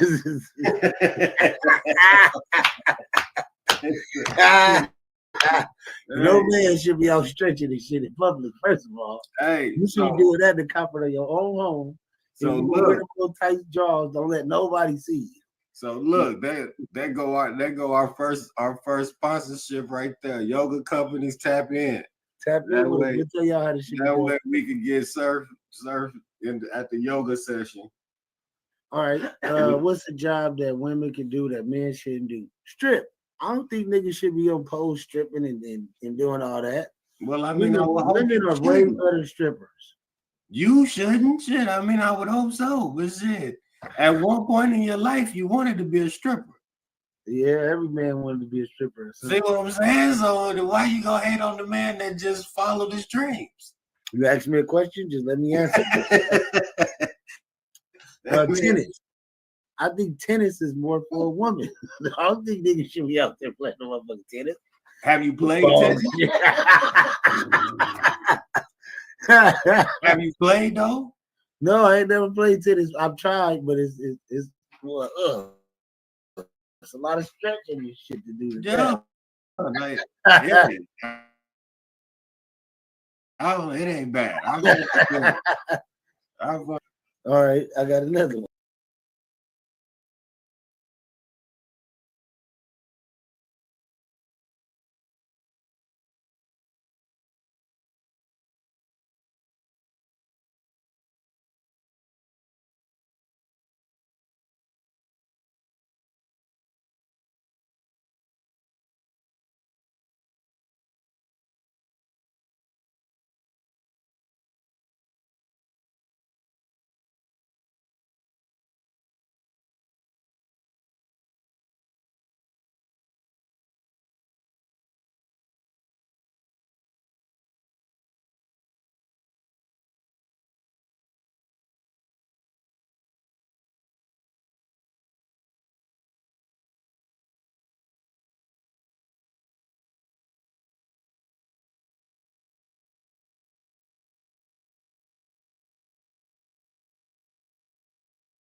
engineer, which I am, or producer, which I am, can hear that when he said, I don't smoke crack, motherfucker, I sell it. Got my main man Surf with me, man. Surf, man, what's the deal, man? Man, what's good? What's good, man? I'm a brand podcast news. You can use podcast. Make sure to like and subscribe. And we in the building, man. We talking about Kendrick today. Yeah, so you already heard from my co-host today. We diving into that Control verse. We diving into that Control verse, one of the most legendary verses of 2010. I mean, it was crazy. It was crazy. It was an earth-shattering verse. Kendrick Lamar set the tone for what hip-hop is supposed to be. And we're gonna play the verse. We're gonna play the verse, and then we're gonna break down everything in the verse for you, coming from two hip-hop artists ourselves, man. Let's get into it. Let's get crazy. Run to the hottest niggas just to stay hot. I'm one of the hottest because I flame drop fire, and not because I'm name dropping, Hall of Fame dropping. And I ain't taking shit from nobody unless they OGs. Cause that ain't the way of an OG, so I G-O collect more G's every dollar. Never changed though, I'm just a new version of old me. Forever hot-headed but never got cold feet. Got up in the game, won't look back at my old seats. Click so deep, we take up the whole street. I need a bitch so bad that she take up my whole week. Sean Dunn.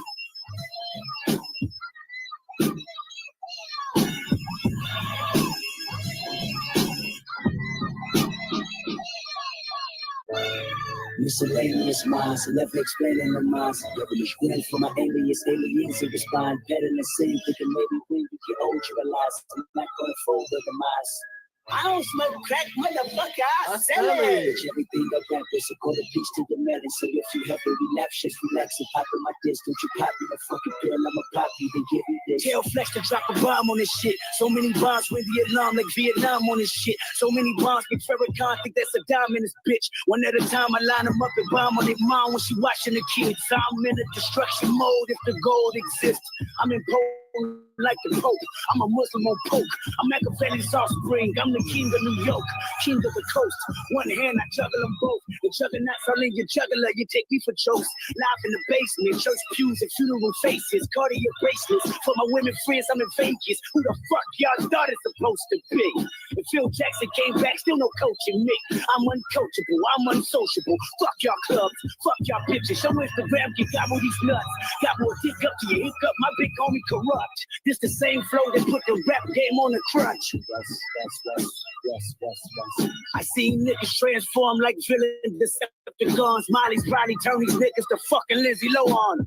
A bunch of rich ass white girls looking for parties, playing with Barbies. Wreck the bush before you give them the car key. Judgment to the monarchy. Blessings to Paul McCartney. You call me a Black Beetle, I'm either that or a Martin. I don't smoke crack, motherfucker. I said it. I'm dressed in all black. This is not for the fan of Elvis. I'm aiming straight for your pelvis. You can't stomach me. You plan on stumping me, bitch. I've been jumping for you. Put a gun on me, bitch. I put one on yours from Sean Connery. James Bonnet with none of you niggas climbing 100 mil in front of me, and I'm gonna get it even if you're in the way. And if you're in it, better run for Pete's sake. I heard the barbershops being quick to base all the time about who's the best MC, Kendrick, Chigga, and Nas. Eminem, Andre 3000, the rest of y'all, new niggas, just new niggas, don't get involved. And I ain't rocking no more designer shit. White tees and Nike Cortez, this red Corvette's anonymous. I'm usually homeboys with the same niggas I'm rhyming with. But this is hip hop, and them niggas should know what time it is. And that goes for Jamaica, Big Crit, Wale, Pusha T, Meek Mills, A$AP Rocky, Drake, Big Sean, Jay Electron, Tyler McMillan. I got love for you all, but I'm trying to murder you niggas. Trying to make sure your core fans never heard of you niggas. They don't want to hear not one more now, no verb from you niggas. What is competition?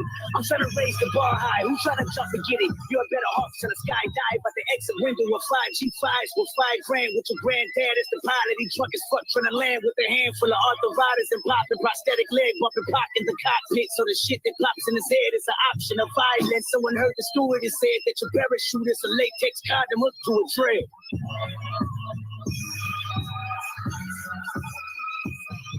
West Coast.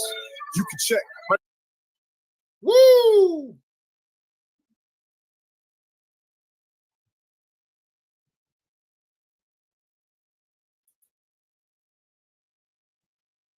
Surf, you muted. You Kendrick still mute? went crazy, bro. Kendrick Hey, went crazy. yo, that was immaculate performance by Kendrick Lamar. Shout out Compton. We in the building. That was the start of it. That's where the beef started. So we was talking about it last night, sir. We had to go back to where the beef started. That's where the beef started right there. That was the Did you start think of that the this beef. is what cracked it off, though? Because how we know Drake ain't Yes. seen it. Yes, that's exactly what cracked it off. That's a known fact. This is what cracked it off. 15 was 12 years ago, 13 years ago. This is what started it all. So this beef been brewing for 13 years. Yeah, it's been brewing for some time, man. Drake didn't appreciate him putting his name in there because I guess Drake thought, because Drake was the popping guy at that time. So I believe Drake thought he should have been in the question, but hey, he said he's trying to murder all of you. Woo! So what's your takes on that, sir? Before we dive into the first segment, what's your favorite bar out of that one, sir? I don't have a favorite bar because the whole composition was dope. Yes. When he came in and took over the song, he kind of killed Big Sean on his own shit. Oh, so he renegaded Big Sean like Eminem did Jay. He did the renegade on him. I feel like the only person who really should have took it as disrespect, because he mentioned his name too. He tried to kill all you niggas. He said Big Sean too on his own song. The only person that really should have been offended was Big Sean. I don't know why him and Drake end up the ones beefing. But yeah, when you get murdered on your own track like that, it's the ultimate disrespect. And he rapped for like 20 bars. That wasn't a 16. Yeah, he went overboard, right? Okay, I do got a favorite bar. I got a favorite bar on there. My favorite bar is when the nigga said, "I don't smoke crack, motherfucker, I sell it." That nigga, hey boy.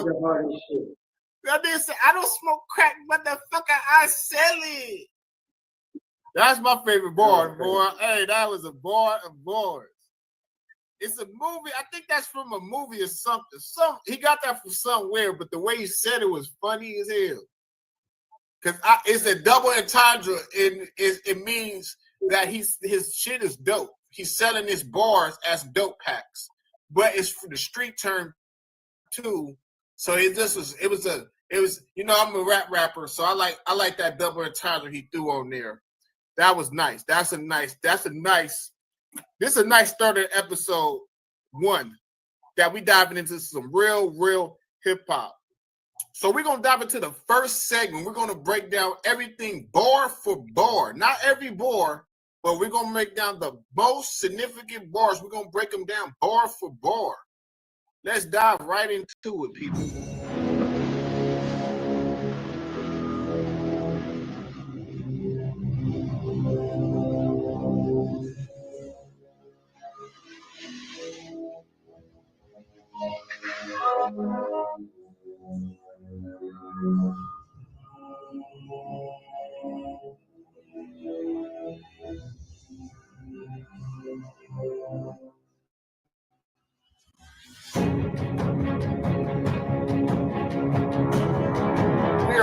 We're back beyond the bars. Beyond the bars. I was going to say beyond the score. Make sure you tune in to Beyond the Score. That's an easy segment to pump my shit. Make sure you tune in to Beyond the Score. Every other Saturday. We're doing it big over there. All the hot sport topics. Make sure you like, share, subscribe to that notification bell. Make sure you tap in with News Podcast and I Am the Brand Podcast. And on YouTube and on Instagram. And I think they're on Threads. I think they might be everywhere. People, I don't know. Could I ask these guys? They might be everywhere. They're everywhere, right, sir? Everywhere. They're everywhere, people. Everywhere like here. Everywhere like here. I like that. So we're gonna dive bar for bar. So it's only obvious we start with that immaculate bar of I said I'm Machiavelli's offspring. I'm the king of New York, king of the coast. One hand I judge with both.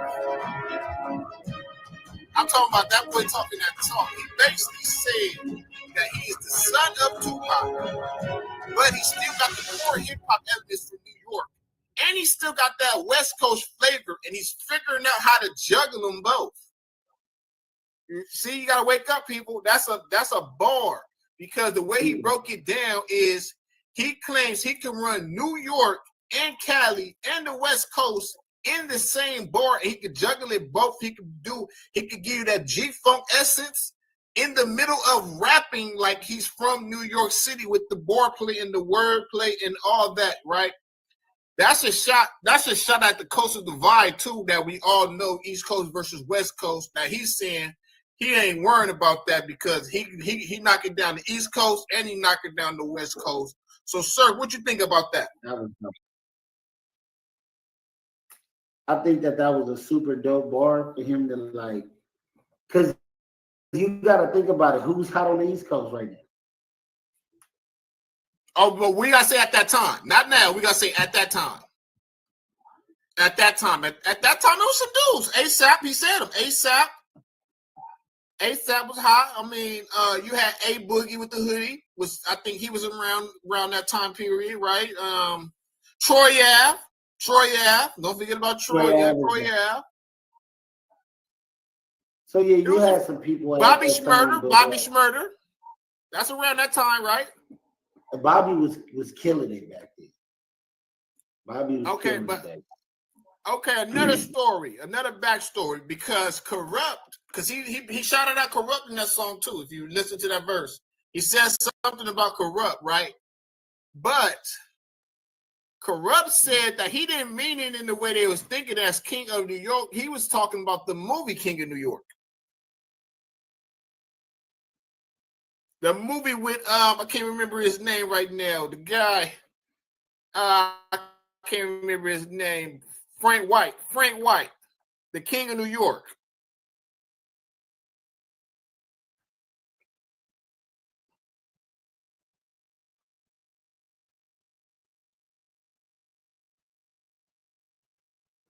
So if you went mute.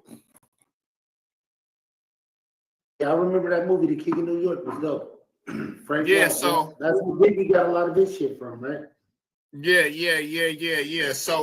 So it was up for debate. Did he mean it as a disrespectful line for New York rappers, or? I mean, I took it as he was saying he the King of New York, as like I said, that he could do that boom bap style, that raw form of hip hop that was made in New York, but still get that Cali flavor on it. That's what I took it as. He can still put that California love flavor on there because he shouted out Machiavelli, which obviously means Tupac, and he still can balance it all while making timeless music. So yeah, that was a bar right there. We got to talk about that one, and then we're gonna go to the next bar that we want to discuss, because this was a big one for me. He said, I'm usually homeboys with the same niggas I'm rhyming with, but this is hip hop, and I know them niggas know what time it is. Hey, nigga, he said it from the jump, nigga. This is hip hop, nigga. It's hip hop. Y'all gotta know what time it is, people. It's hip hop.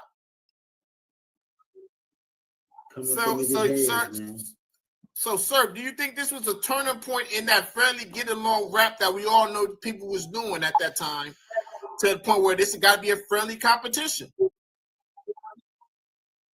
Facts. It was a friendly competition, definitely, but obviously it turned into some bittersweetness, because you got to think about the Drake run after that. After 2013, Drake got a crazy run up until now. So, I mean, it was some shots. It been shots being thrown back and forth this whole time, right? Yeah, most definitely. Okay. All right, let's move forward. Let's go. So I believe he put the gloves off with that one. That bar set a real tone that he was really coming for next. And we're going to dive into the next bar. And it's in the same vein. It's when he dropped the names: J. Cole, Big Crit, Wale, Pusha T, Meek Mills, A$AP Rocky, Drake, Big Sean, Jay Electronica, Tyler the Creator, Mac Miller. I'm talking about, he said the best rappers at that time. He said, I got love for all of them, but I'm trying to murder you niggas. The only person that I feel like stood tall out of all them niggas was Tyler, the Creator, bro. That nigga went crazy on that freestyle he put out. Hey now, say now, I'm all about that guap. Hey now, say now, we definitely gotta dive in the Tyler Creator because I feel like he put that out for a reason. Like, nigga, I could go there too, bro. Yeah. So he didn't sneak this. That's not a sneak this. That's a straight direct right to him, right? He dropped names of his peers. That's a flex. That's a flex. It was a flex, but it was just as his challenge. He challenging them too, right? Yeah, that's a challenge. But I didn't see out of all those people, I feel like everybody fell off. Other than Tyler, like Tyler has been huge the whole time. Been dragged into the beef when he said that control verse. Maybe that was Tyler's way of responding. Like, I want to say that because when Mac Miller died, I feel like Mac Miller was, Mac Miller one of my favorites. So, I don't know Mac Miller to be confrontational, so I was kind of confused why he said Mac Miller. So that's one name I could put. Like, I don't know why he said Mac. What about J. Cole? J. Cole's always been. He's always been J. Cole to me. He's J. Cole, J. Cole's hit and miss for me. Big Crit. We're going to go name for name. Big Crit. I mean, I ain't heard a lot from Big Crit, man. Big Crit was one of my favorites at that time. I ain't heard a lot from Big Crit since them days. Big Crit was one of my favorites. I liked the Big Crit. Big Crit was dope, bro. Yeah, Big Crit was dope. What about Wale? Oh, Wale. Wale was making music still, trying to do his thing. I don't know if Wale ever responded back. I gotta go look that up. I can't remember. Pusha T. We know Pusha T a spitter. I was surprised Pusha T didn't respond back, man. Or I think he did, but I don't think he was that good enough for another response. It didn't go into a beef. Yeah, it didn't go into a beef. We got Meek Mills.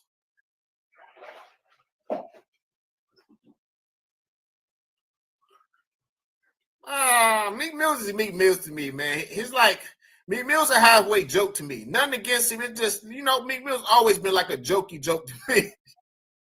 I never took him so serious, man. I think a lot of people did up until these Diddy allegations and the Drake beef. It just ruined his credibility.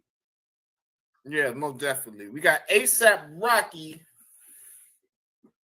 I think if out of everybody, I believe A$AP probably fell off the most. Like, he just fell off the map. I mean, he got Rihanna, so I mean, you'll fall off too, right? You'll fall off the wagon after that one, right?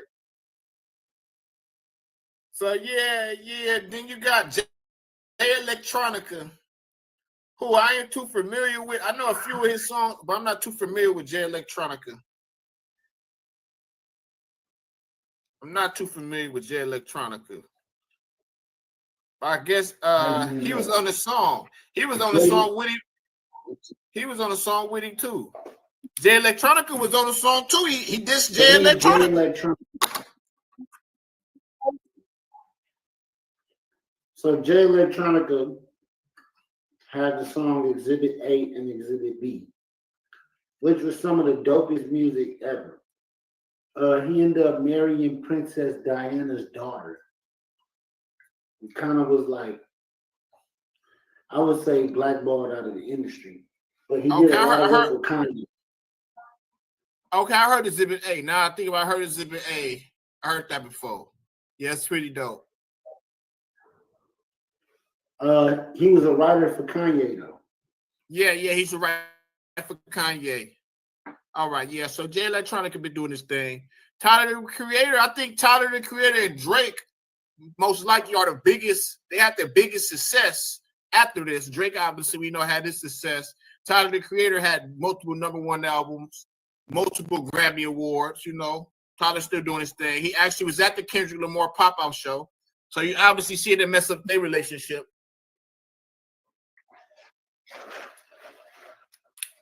The real question is, Who's the biggest artist who's still going big right now that he dissed in that Control verse? Is that a Drake and Tyler? It's out of Drake J. and Tyler. Cole. I say it's out of Jake Tyler and J. Cole. What does J. Cole put out recently that been going crazy? I mean, J. Cole had to play a part in beef when they made that what they call a 60-second shooter. What was the name of it? I don't even remember. See, you don't even remember it either. Yeah, I mean, he got one. But you know, J. Cole this is what happened to J. Cole. J. Cole made that diss and then rescinded it. So he kind of got canceled out after that. So, but J. Cole was still trying to do his thing.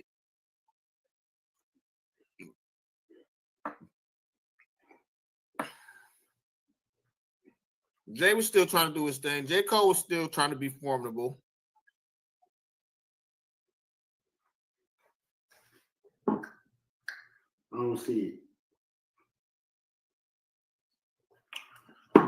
I mean, J. Cole hit and miss for me too. You know, I ain't the biggest J. Cole fan, but I know somebody was listening to him at the time. I know he came out with that last album that he did come out with when he was with Lil Durk. I mean, that song with Lil Durk, that was a big song. How do you feel about Tyler's verse on that song? On what song?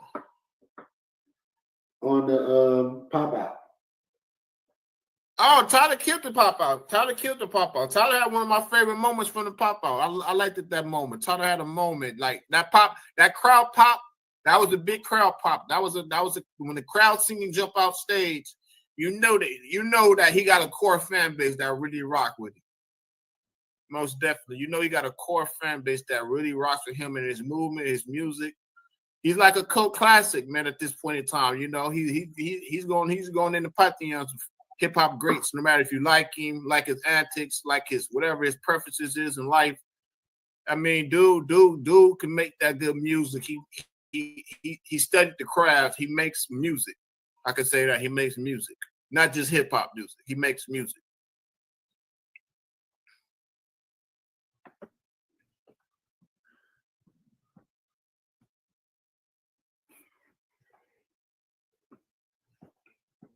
Sir, if you still there?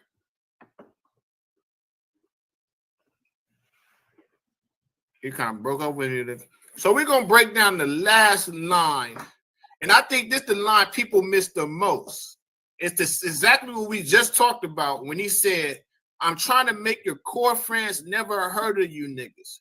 They don't want to hear not in one more noun or a verb from you niggas. Come on, man. He crazy. That's forget punchlines. He playing psychological warfare at that point. It's just like, man, he's slick with the grammar play. I mean, he breaking down rap as an art in the bars. He's breaking down the rap that's when I knew he was gonna be touching a different level. And he's showing to prove that he's touching a different level. So that was bar for bar. So now we're gonna dive into the next segment. And we're going to dive into the next segment, and that will be rewind. We're going to rewind back to then and ask, how did you feel when he dropped that track, sir?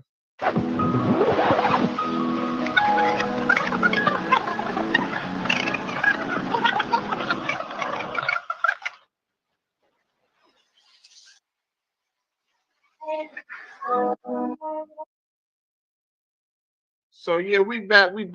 So Surf, when he dropped that, like, what was the feeling around that one? How did you actually feel in the moment when you heard that for the first time? What was like, was you like inspired to drop some music? Did you want to make your own diss track towards him? Like, who does nigga think he is?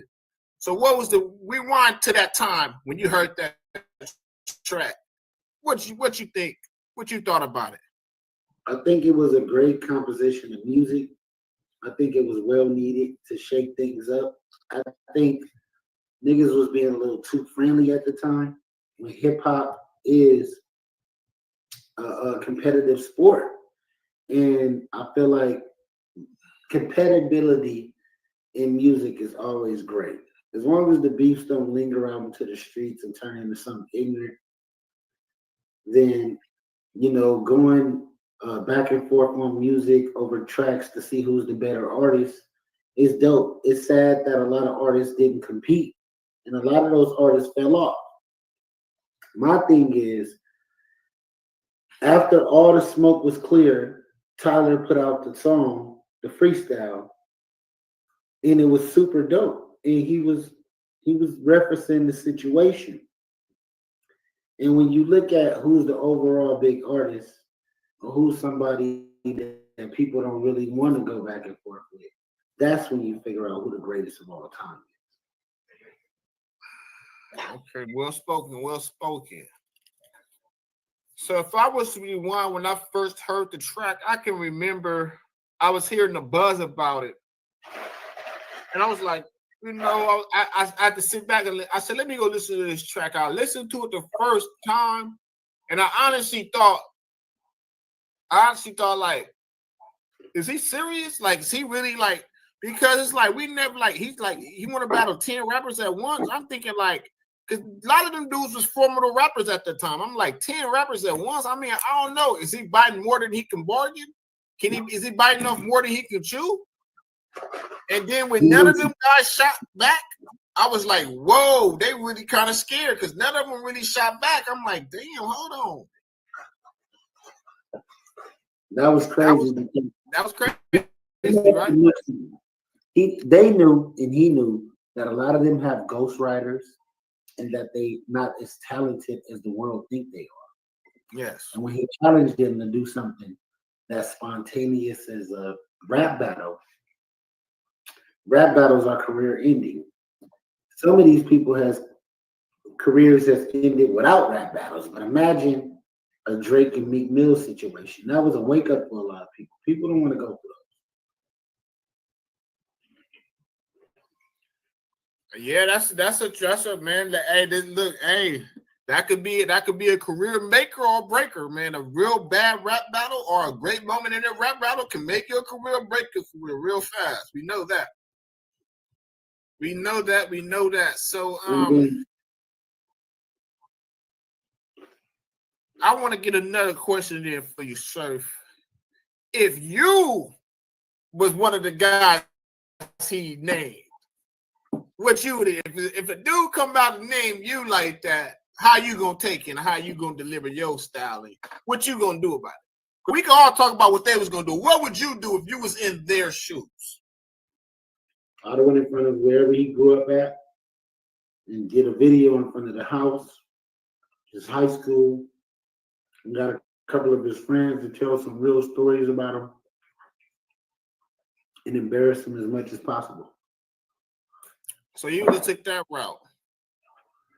If he dissed me in the song, yeah. All right. See, now I would have took a different route.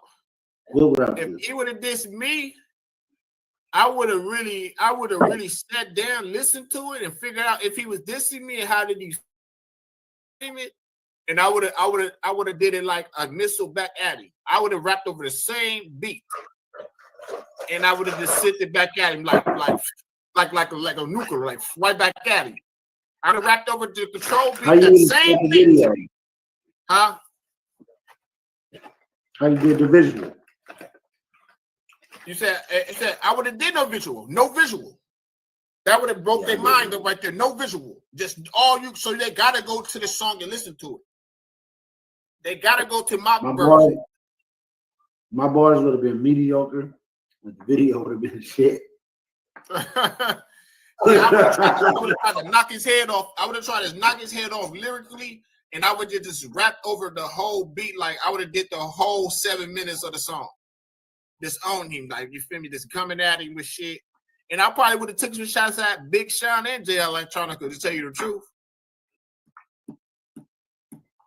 Even though they didn't have nothing to do with it, I would have took some shots at them too. Yeah, so this is Beyond the Bars. We're gonna take a quick second to give you a word from our sponsor. You already know the dream, you know the team, and it is still Good Ear Stream, people. It's still Good Ear Stream. Free the guys But you know, it's Stay Fresh. That's the clothing brand. We're gonna bring you some hot new clothing this year for the summer, people. For the summer. Stay Fresh 365. It is a lifestyle. It is not just a brand, people. So make sure you be on the lookout for that. So what else you got going before we dive into the final topic? What else you got going before we rate the bar? Because the final segment is we're gonna rate the bars. But what you got going right now, Surf, in your media space and your lifestyle, man? What we got going since we was on the lifestyle? What's your lifestyle looking like? What does Stay Fresh mean to you? Oh man, Stay Fresh mean, you know, you got to be so fresh and so clean. You know, when I walk in the building, I don't want to look like everybody else. So I'm more of a three-piece suit type wearing dude with the belt matching the shoes. You know what I'm saying?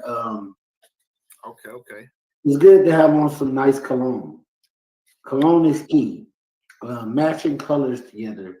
Okay. It's a task, but you want to look proper. And when you consider yourself a gentleman and, you know, somebody with some type of morals and standards for yourself, and you're moving towards entrepreneurship and things like that, you don't want to blend in with the crowd.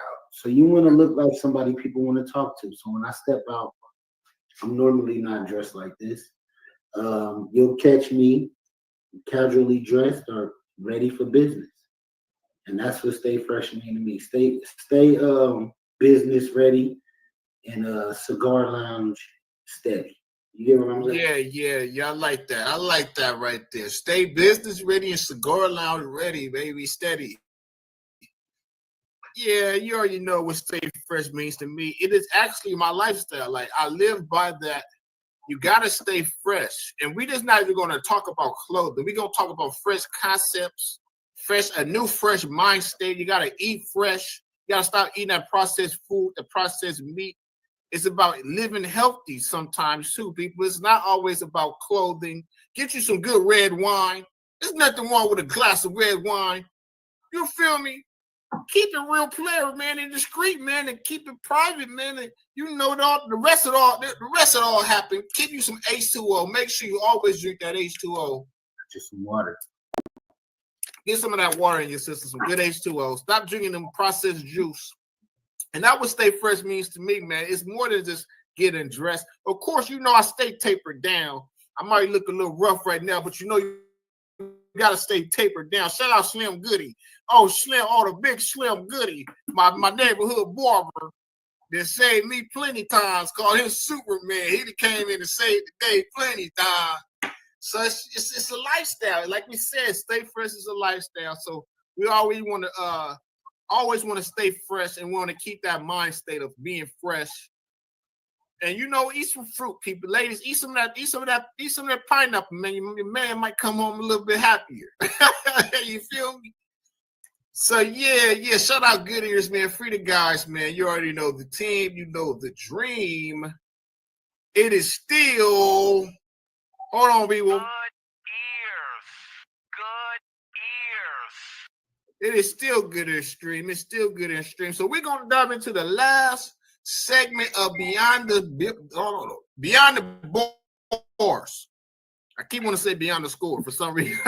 Beyond the Bars. We're gonna dive into the last segment where we actually rate the bars, and we ask you in the comments to rate the bars. So we're gonna rate the bars. We're gonna dive into it, sir.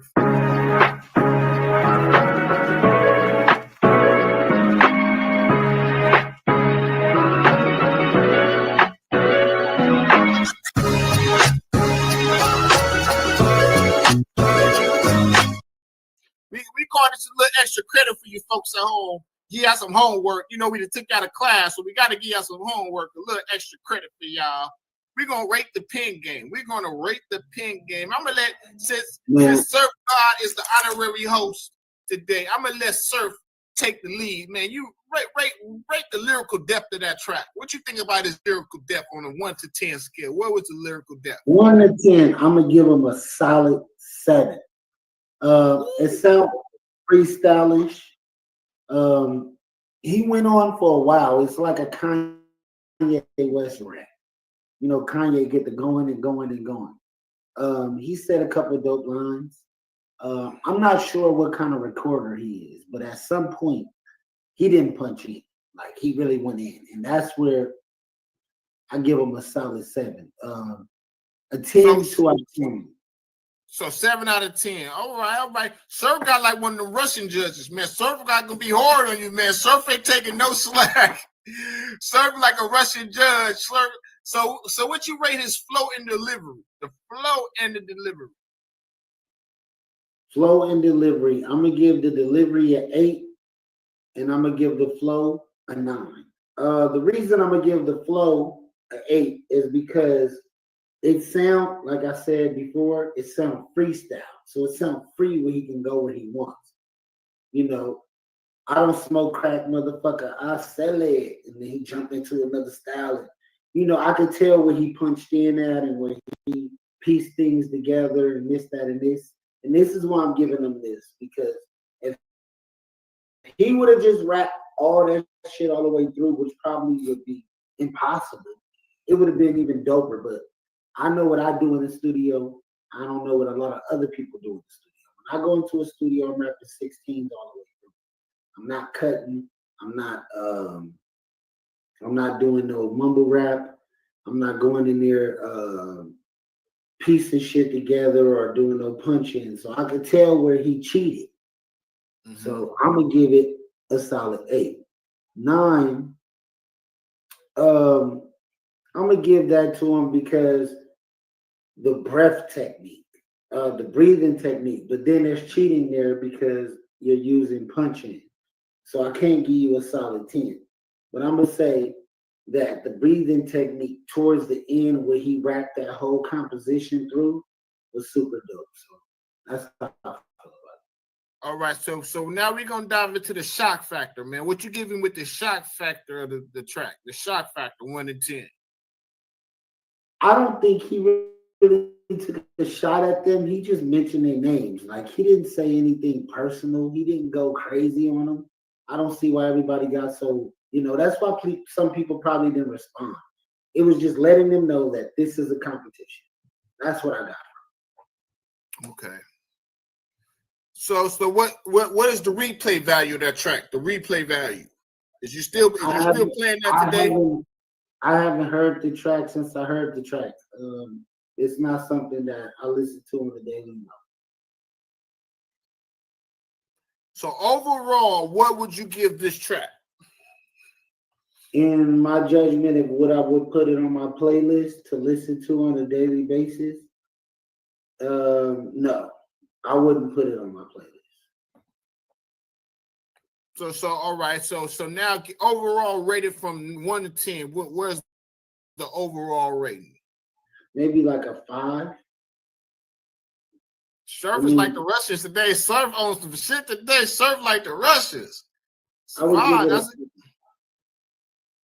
Because I'm not a big Sean fan, so I didn't buy that album. The other people who's on it, I couldn't quote a bar.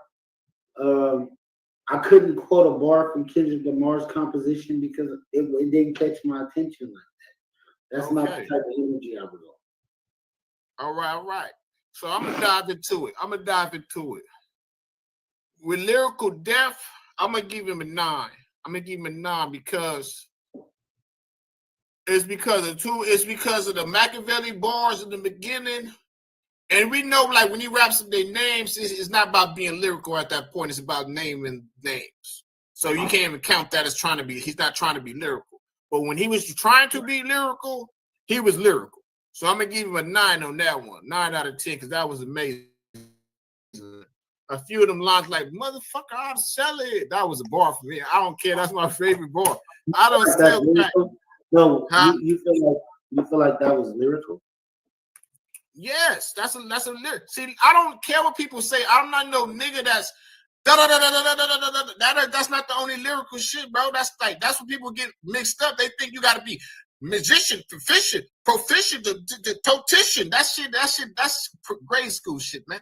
Lyrical is more than just, it's the way you say it, it's the way you pronounce it. It's a lot of shit. I can tell you that by the way I do it.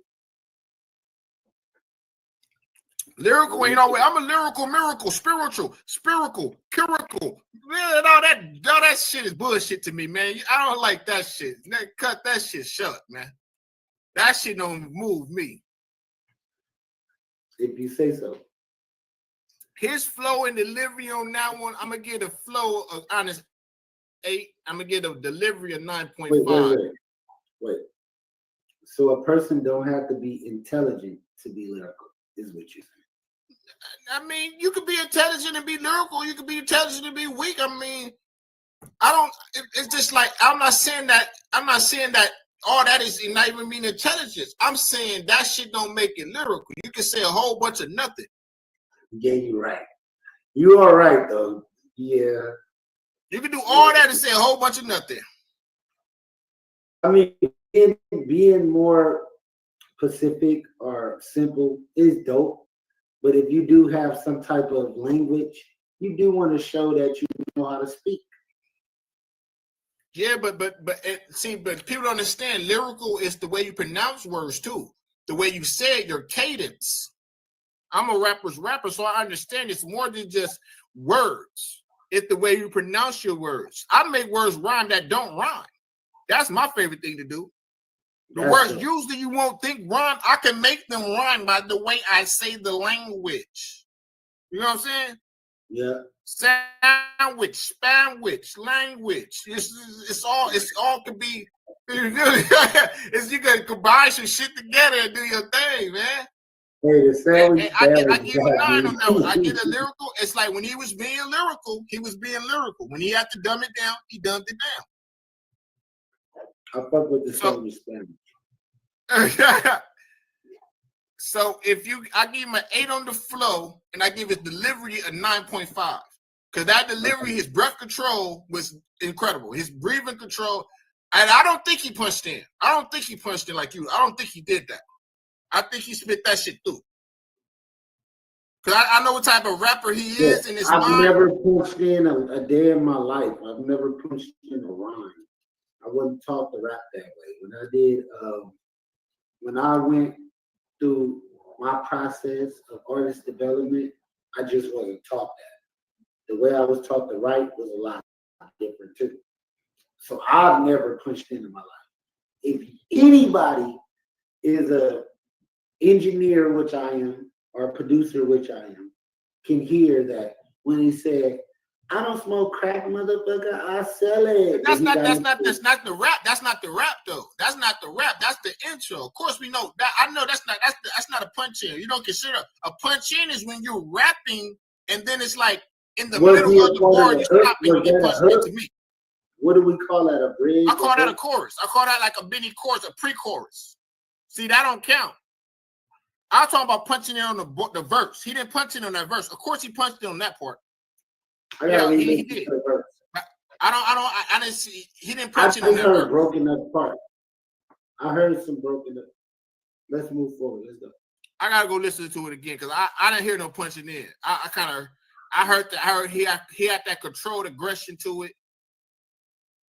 If I give it a shock value, I mean I'm gonna give it a 10 for 10 because I was just like you said. I'm from the L2, nigga. Same the way you from, nigga. My family is, you know who they is. So you know I was taught very well at this rap shit. And that shock value is like a nigga say your name. I don't care what he said. He put your name in the track and you come at it.